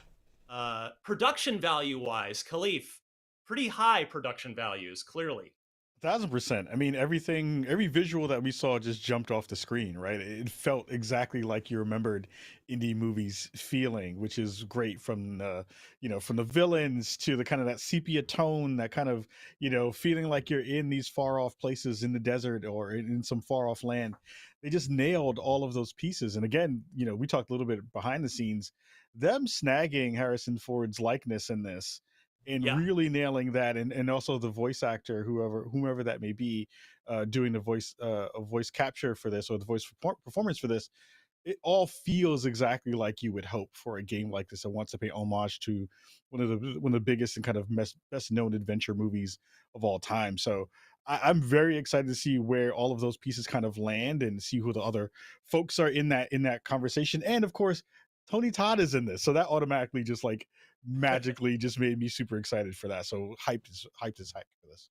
So Stella, I want to come back to you to get your thoughts, and everybody else's too, but something that I think was maybe a bit of an unanswered question from this, and maybe I'm just looking too far into it. Just tell me if you think I am. But Gina, we were introduced to near the end. She's a reporter. She's kind of along this adventure with Indy. They're helping each other out. They specifically referred to her as a protagonist. Do you think that you're going to play as her for one level for significant amounts of time? What was your takeaway from that? You know what? It would be really cool if there were some temple puzzles that you have to work together, but you can't really see each other, so you can talk through walls, right? Kind of like, well, I guess Portal was a co-op game, but if it was sort of like, you could talk to them and maybe switch perspectives, that would be really cool. But I feel like we're going to get maybe one or two levels where she is going to have to get him out of, a bit of trouble, where he's gotten himself trapped or something. Right. But I think that for some of these temples, we may get one of those partner moments where he has to call out, hey, hit this lever now or whatever, and that might be really cool. So yeah, I love the idea of having two protagonists, but maybe I feel like we're definitely going to be focusing on Indiana here. But yeah, That's probably where I'm landing with it too, is maybe either one or just the occasional check-in with her where you're, like I said, maybe you're riding a motorcycle and you've got to save him or something. Or I think the puzzle example you gave was pretty solid as well. But maybe almost kind of like the Mary Jane stuff from Spider-Man on PlayStation, where it's kind of a neat little change of pace for the game, for the campaign as you're going through it. I mean, Destin, speaking of Spider-Man, I mean, this seems awesome enough, and it's this well-known big property. Is it too early to say that this Indiana Jones could be sort of Xbox's Spider-Man, if you will? In terms of exclusivity, yes, I definitely think, and I know you're using a licensed IP there to make the correlation. Yeah. I think it's it's going to be their answer to Uncharted. And if they get to continue to make games like this is great, because it's not just like a straight up Uncharted clone. It's really unique in how they're presenting combat, how they're integrating puzzles into it. They did say that a lot of the puzzles are going to be optional. So there's going to be, even if you're into puzzles, you can go do all these side things where you can unlock more secrets in each level, or you can just keep on playing through the game and only only encounter those main puzzles. But to your point, Ryan, I do agree. I think this is going to be a huge win for Xbox in terms of a licensed IP game. So I did a very informal Twitter poll for every game featured throughout the stream. As soon as it was done on the stream, I put up a little poll with the same 4 choices. Loved it, seemed pretty good, it looked okay, and I didn't like what I saw. So we'll check in on every game for this. For Indiana Jones and the Great Circle, which is indeed the name, which was dug out by a sleuthy internet user prior to this that I think we'd written up on IGN. I will say that Indiana Jones, perhaps unsurprisingly rather, had the highest satisfaction rate of any of the 4, any of the 5. So of 2,000 votes and still rising here, but over 2,000 votes, 2/3 of the respondents on my little mini Twitter poll, 66.4% said loved it, 21% said seemed pretty good, just 8% said it looked okay, and 4.2% saying I didn't like what I saw. So this was quite an overwhelmingly positive viewing that everybody just took in, and I certainly am right on board with it. I had high expectations for this, and as soon as they confirmed that it was first person, I was like already over the moon, because I've talked on, if you're a regular listener or viewer of Unlocked, you know that I have a soft spot for first person games in my heart. It's always been my favorite genre. I like when first person games aren't just shooters, when they try some different stuff, which is part of the reason why I think The Chronicles of Riddick: Escape from Butcher Bay is one of the probably 5, definitely 10 greatest original Xbox games ever. If you've never played it, it's probably backwards compatible. I don't have that definitively in front of me. It's not. So there was I know there was a 360 like sort of remaster, upgraded visual version, but Destin, it's not backwards compatible. It's not. To capture the B-roll that hopefully Red has ready, I had to go back, get out the 360 and capture gameplay of the 360 disc. But that game holds up really, really well. It was easy to pick up and start playing again. And it was one of those first games that took a licensed IP and did something really, really cool with it. Yep. It takes place, and we're talking about Riddick at the moment. It takes place like before he gets his eyes shine, and you go through the whole story of how he got that and how he escapes this prison. And I like how they're sort of using the same formula for Indy here. They are taking a story between Raiders and Last Crusade and telling us about it, just like they did with Chronicles of Riddick. Riddick opens up, you've been captured by Hoxie, who is in the Pitch Black movie, and he takes you to the slammer. And yeah, this is the 360 game that you're looking at right now if you're watching along with us. And believe it or not, it still plays pretty well. I was surprised how easy it was to pick up and start playing again. But to be fair, I played through it. Yeah, definitely showing its age. Definitely showing its age. That's for sure. In almost 20 years ago, 2004, I think, was the original Xbox release of this. Maybe 03. Anyway, almost 20 years ago, it was stunning on the original Xbox. It was an original Xbox exclusive. And if you're watching or listening to this going, well, wait a minute, why are you talking about Riddick, the Escape from Butcher Bay? That was Starbreeze. Well, Machine Games, I do apologize. That's the like core bit of information I'm leaving out. So let me fix that. Machine Games, who of course has done the Wolfenstein games and done them so well, they were started by the core team that did Riddick at Starbreeze and then left and founded Machine Games. That's why I'm drawing that direct parallel.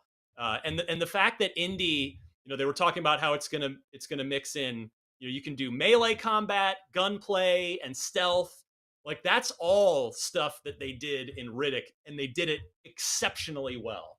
If Red can bring up the gameplay that I provided him, all cut up real nice.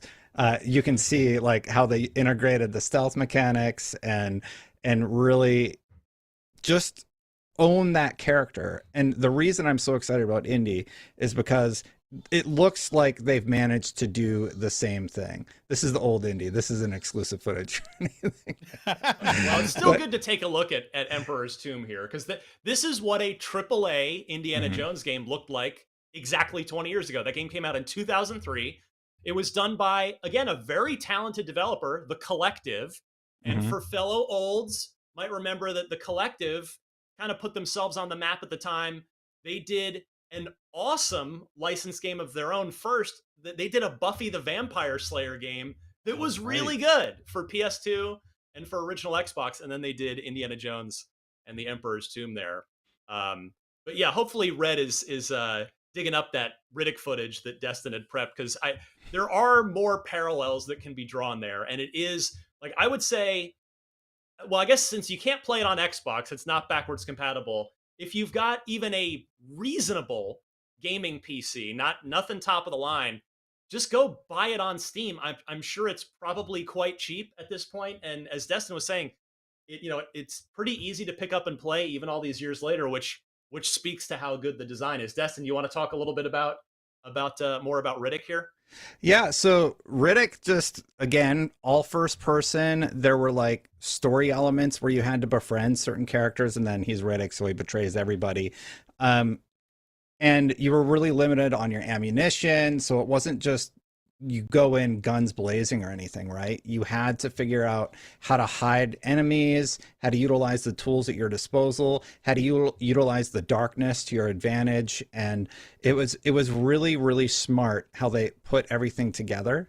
And this scene in particular was actually shown during their teasers for it. And at the time, it was really impressive. You have to remember, this was an original Xbox game where you could like do all these sort of takedown moves, and you could counter people in first person mode. Dynamic shadows, dragging the bodies into the darkness. All that stuff was new.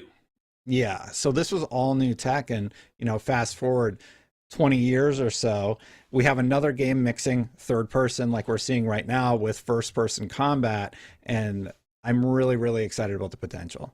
Yeah, in fact, I would say, at least my memory tells me, that Riddick was probably 25% at the most gunplay, and the rest of it was first-person melee stuff, either with just your fists and choking guys out, or with like a shiv.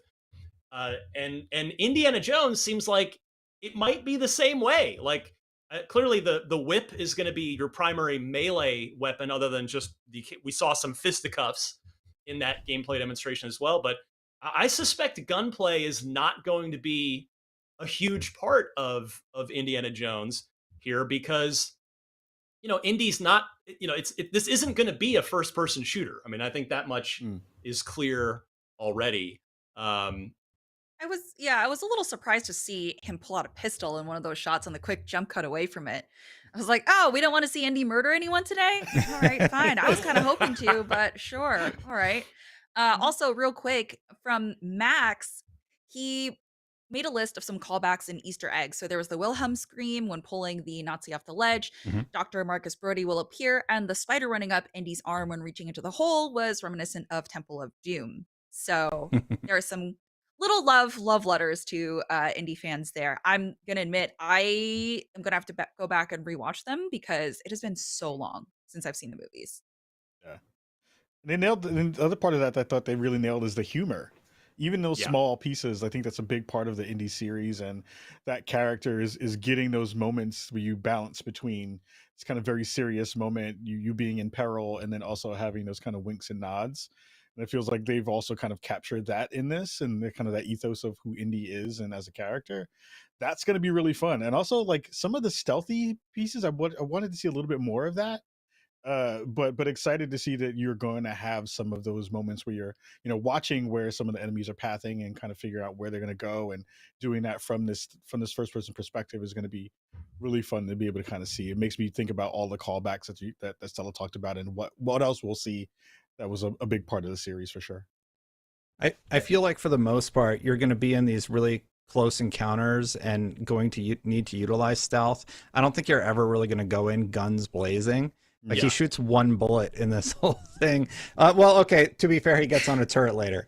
But I think when there's like a clear advantage, like a turret, they'll utilize that. But I like the idea of him having to utilize his basic tools as opposed to like a machine gun, Yeah, and I was, as you were talking, I was racking my brain trying to think, like, have we ever really had a first-person game where you use a whip a lot? And the only thing that came to mind, if I'm missing one, please call it out. Bulletstorm with the leash. That was the only game that came to mind. Darksiders 3 maybe too. I'm being a little voice in my ear is. But was that first person though? Darksiders 3? No, it wasn't first person. So that doesn't count. But yeah, it's this just everything about this reveal made me happy. I came in with very high expectations. I mean, I guess before we talk about the other super awesome piece of this, which is that it's coming out this year, and I do want to sort of discuss that and what it means for this year of Xbox. I kind of want to just go around. I'll start with Khalif. What were your expectations for Indy coming in, just knowing the pedigree of the studio and whatever you thought this game was going to be? And did this reveal meet them, exceed them, not meet them? How you feeling, Khalif? Yeah, I think it met all of those expectations. My only worry for this game was around, is this IP old enough that the generation that we are now in will just have forgotten it or not have it won't have any relevancy to it. And I think now getting a chance to see what the gameplay looks like, what the visuals look like, all of those pieces, I think that's how you bridge that gap, where even if you didn't have that kind of, fandom or that feeling of, what does this mean to you and what does Indy mean to you as a character, just looking at it from a game perspective, it looks like a AAA, very highly polished video game that you would want to check out no matter who you might be. And I think they've probably figured out that gap in between that relevancy and what we know in that fandom. So very, very excited for that. And I think they absolutely hit every expectation that I had. So super excited for that. How about you, Stella? Where were you coming in and where are you coming out of this? Honestly, just because I have no real attachment to this franchise, I kind of didn't have an expectation because we also weren't sure if it was going to be first person, third person. So I really went in with no expectations, which is honestly the best way to do that, so you don't put pressure on them.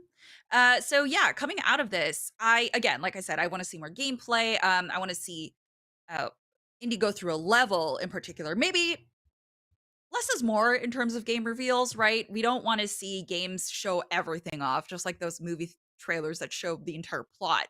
But I do want a little bit more in terms of the narrative, what exactly is going on here, and the I don't know, the push for him to be exploring here, right? And I think you did say that this was going to take place between two of the movies, which is really cool. But yeah, I am coming out of this with a few more questions, and I want to know how this is really going to look like when it comes out at the end of the year. And yeah, for me, story is always really big. So story and combat. Destin, how about you? Where were you coming in? How you feeling now? I came in with very low expectations, not thinking that I would particularly like Indiana Jones, and it is by far my favorite thing from the developer direct. I am tremendously excited to see more of this game. And one thing we didn't talk about are the locations that he's going to be visiting. Yes. Right away, something is stolen, and he has to go to Rome, and then he goes to a jungle area. I'm not even going to try and pronounce the location that he goes to. He goes to the Egypt pyramids, and he goes to the Himalayan mountains. So you got a green location, a sandy location, a snow location, and a city location just in this trailer alone. So he's going to be There going. was a Zeppelin in there too. I'm sure we're going to be getting to fight on one of those. Yeah, so not only is it going to be visually diverse, which is just amazing, but its integration of puzzles is also really, really exciting to me. It made me think of, I've had Legacy of Kain on the brain right away, which mixes these little combat sections with puzzle sections, and I haven't really played a game like that in a long time. So to see Indy, just everything about the tone of this, I'm just like, this is exactly how I would want an indie game to be. It's perfect for the character, and it's perfect for those combat encounters, and very, very stoked afterwards. Yeah, I mean, I came in with pretty high expectations given everything that this studio has achieved already, and I would say I'm even on a higher cloud 9. It might be a cloud 10 after this. I could not have asked for a better gameplay reveal than that. I love how many how much of the soul of Riddick is in this, and in addition to the technological achievements going on too. Like, this is a beautiful looking game. I think it's super significant. What one of you mentioned it earlier. I think it's quite significant that they licensed Harrison Ford's likeness for this. Like, so they didn't just get like a kind of not quite Harrison Ford look. Like, it's him. It's not his voice, which was to be expected given that Mr. Ford is north of 80 years old, and this is set when he's much younger. But the sound alike sounds great, and I'm loving this. So Indiana Jones, 2 thumbs up from all of us here. Let's talk about the game that I think we were probably most excited for after Indy coming into this, and that is Avowed. So Avowed, I'll tee up all of you by first mentioning, again, my informal Twitter poll. So let's see here. Thoughts on what you saw of Avowed? Just about 40% of people said they loved it. 33%, so pretty close, saying seemed pretty good. 18.6%, it looked okay. 8.5% saying I didn't like what I saw. So not quite the same ultra satisfaction level as Indy, but still overall pretty darn positive. And Destin, I'll start with you for Avowed, because this is a game that you've been talking about. You talked that you were a little kind of maybe unpleasantly surprised at the art direction change from the gameplay reveal we got at the showcase last year relative to the sort of CG first-person tone piece that we got at the actual announcement of this back in 2020. So now that you've seen some gameplay, how you feeling about Avowed? I think gameplay looks a lot better than that original gameplay teaser that they showed. They did a better job of giving us an impression of how things are going to play out. They also focused in on story and how the story is going to be integrated and how there will be more moral nuance and consequences to your actions throughout your gameplay experience. But the one thing that got me was the combat. I was very pleasantly surprised to see an improvement on the combat, because in that initial trailer, there was a lot of stuff just running straight at you and then you kill it, right? This time you're like, they're showing the shield dash, they're showing counters, and they're showing a lot of really, really interesting, cool stuff that you're going to be able to do in this game. And being able to switch on the fly to different styles of combat, like from magic to melee, to sword and board, I like that a lot. I like that you're going to be able to do that.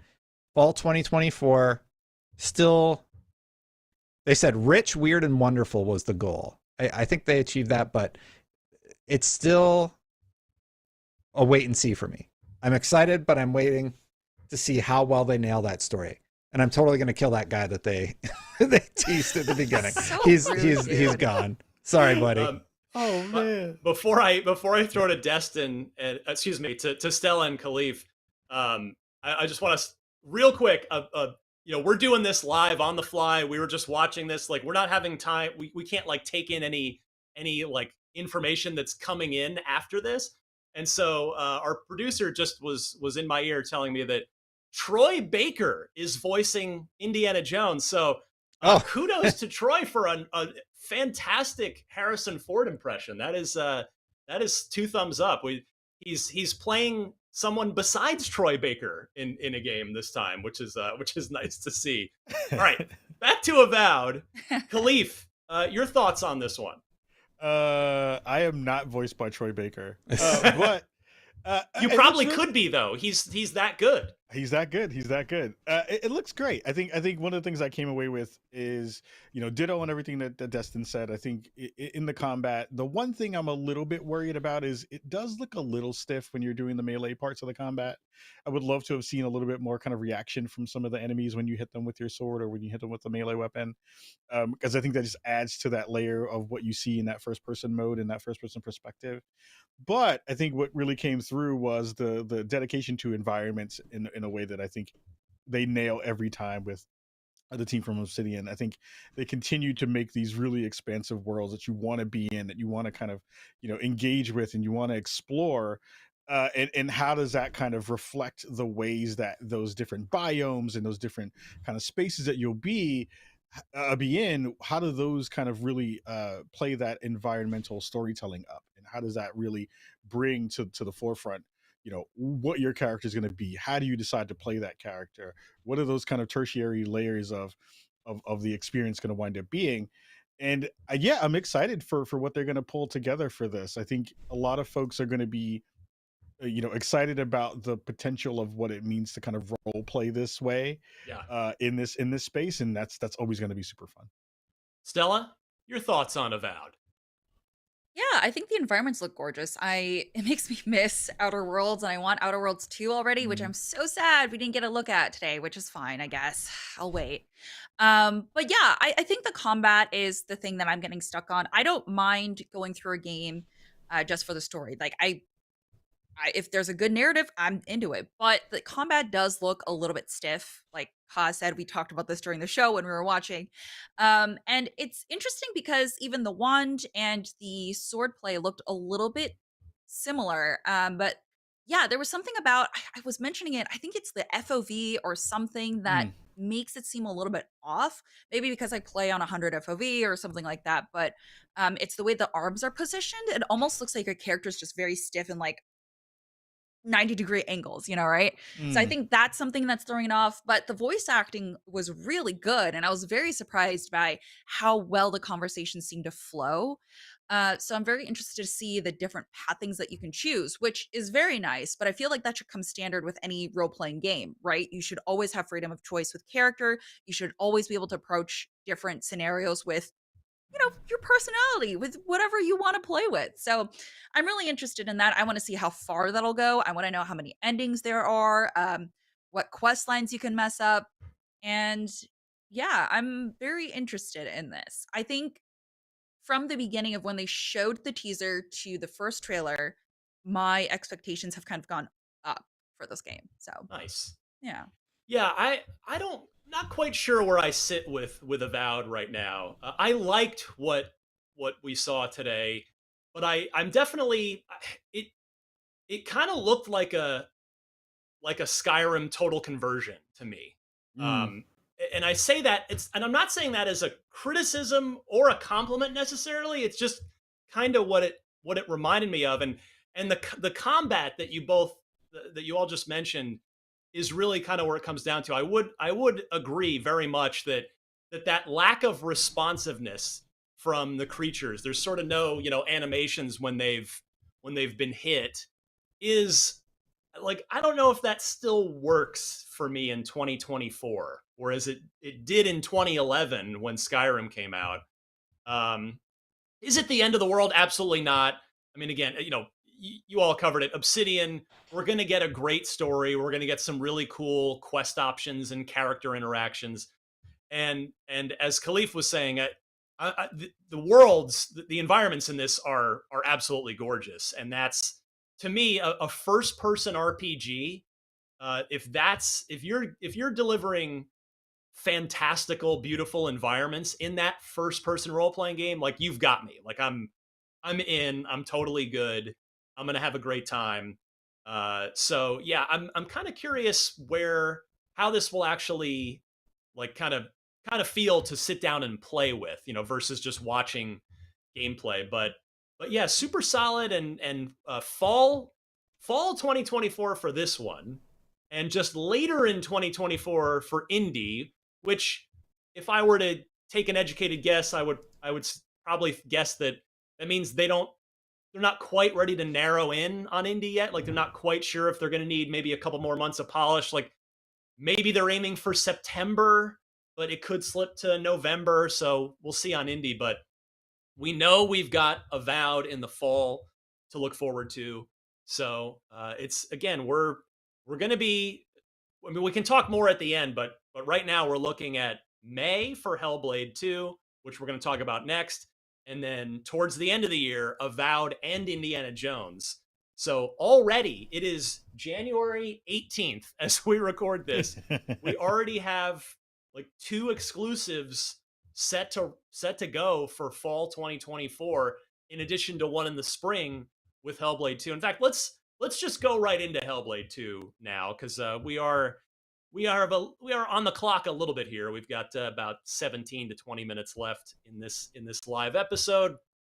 So, Hellblade 2. This is a game we've seen quite a bit. Most recently at the Game Awards, when we got a new gameplay trailer. Stella, let me go to you first on this one. We did get a release date. Did anything you saw today from Hellblade up your interest level? Did it take it down at all? Or did you just want the release date? Like, what was your reaction to the Hellblade portion of the developer direct today? Yeah, so just like you, Ryan, I haven't played the first game yet, but I totally plan to. But no, my excitement has kind of stayed the same for this, just because I know the quality that they deliver, right? Like, we know that they can deliver what they say they can. So for me, I'm not super worried about this game. I think it looks absolutely brutal, and I love that. I am all for any type of like grimy, gruesome game that comes out that really has your character struggling, right? I love that. I love stories where your character doesn't suffer from main character syndrome. I love that you're just another person, right? You're in this world where there are always going to be things that are more menaces because they're bigger than you. And I really like that. I also want to point out that when I was talking about what we might see at the developer direct for this game, I was totally right again with the background that we got on the psychology of this, focusing on the psychosis.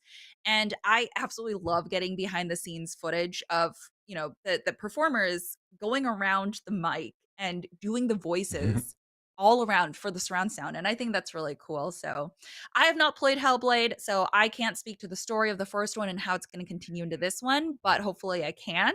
Right now I'm working through a backlog of games, so, slowly get into it. Yeah, to your point about liking the fact that she's vulnerable and human and not just like a superhero, one of the developers said during the presentation is they want the player to feel like they always just scrape through the battle. And yeah, I would say that came through pretty clearly on this. Khalif, how about you? Where'd you land with Hellblade after this?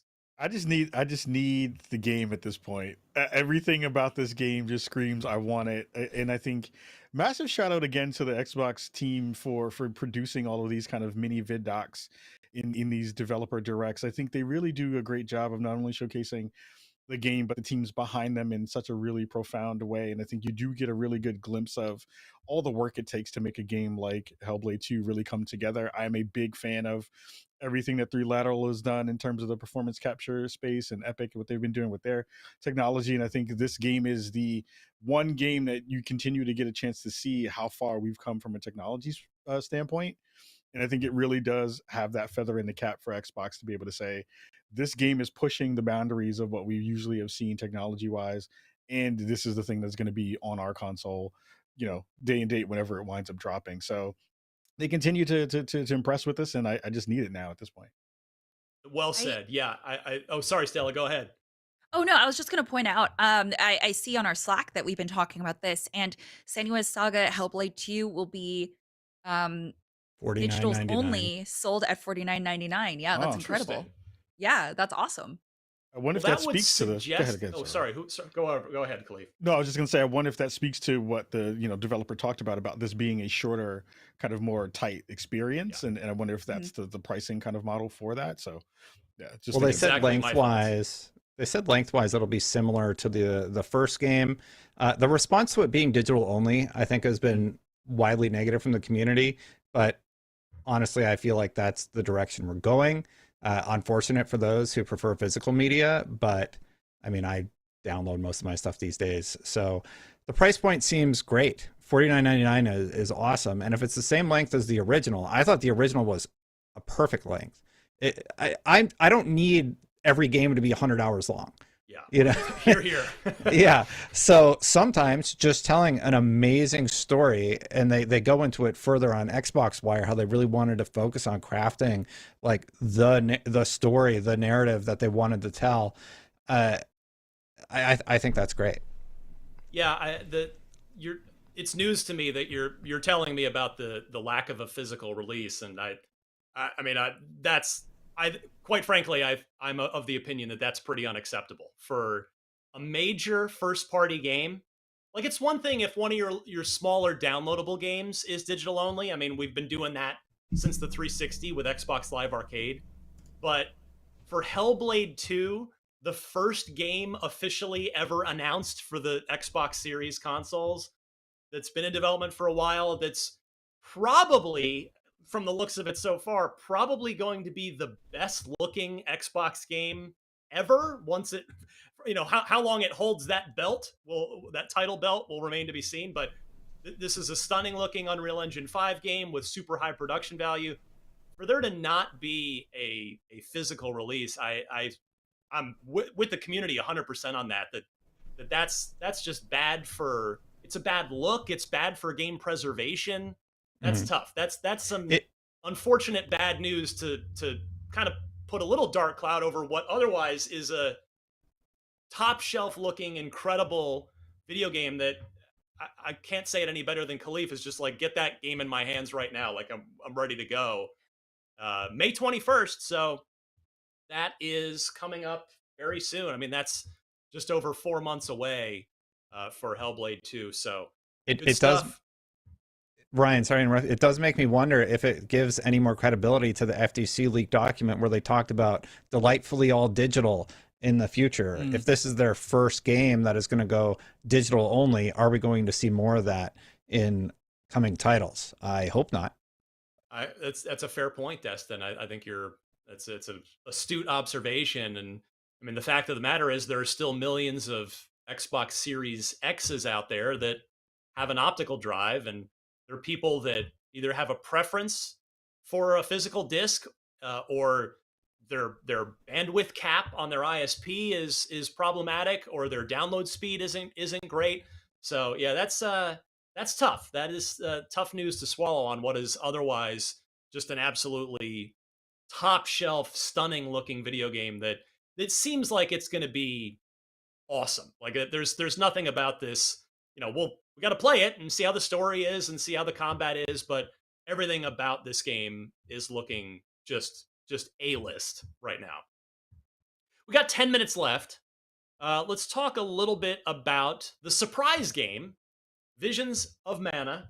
I will once again pull up my informal little Twitter poll here. Oh, by the way, I don't think I said for Hellblade 2. That one had the second highest positive response to these informal polls that I did. 58% of people that voted in that one said they loved it. Another 25% said seemed pretty good. Only 12% said it looked okay. 4.8% I didn't like what I saw. So, over 3/4 of poll respondents were super positive on Hellblade 2, and I'm certainly right there with them. Visions of Mana was on this little mini poll of mine. 34%, so 1/3 of people went with seemed pretty good. 26% saying they loved it. 28% it looked okay. 12% I didn't like what I saw. So a little more middle of the road on this one. Stella, I'll go to you first. We're kind of all talking about the art style specifically when it comes to Visions of Mana. What'd you think of it? I think it's cute. I have not played any games in this franchise, but I think it looks really cute. I mean, you can ride the little Yorkshire Terrier looking animal, which is really cute. Yeah, I've not really been into games like this before, but I think it looks really great, and I think players who are a fan of the franchise will be really happy. It looks really great. Combat looks very snappy. And the gameplay that we saw looked really clean and crisp here. I mean, the art style really works really well with the shading and the way the combat flows. And all the little creatures are so cute. Like that turtle is wearing a helmet. And I genuinely don't think I could play this game because I can't beat up these cute little creatures. So yeah, they're really cute. And I don't think I could play it because I refuse to level up or progress the game by killing any of those little creatures. So yeah. Khalif Adams, Visions of Mana. I mean, I was really just transfixed with Ishii-san's jacket and look. the best trench coat in game dev by far. Just knocked it out of the park in terms of presentation. I'm with Stella on terms of like not really having had a lot of time with this series in this franchise at all. I mean, it was interesting to just see how many games they rifled off that are in the Mana series, and I was like, damn, there's a lot of mana. There's so much mana in this Mana.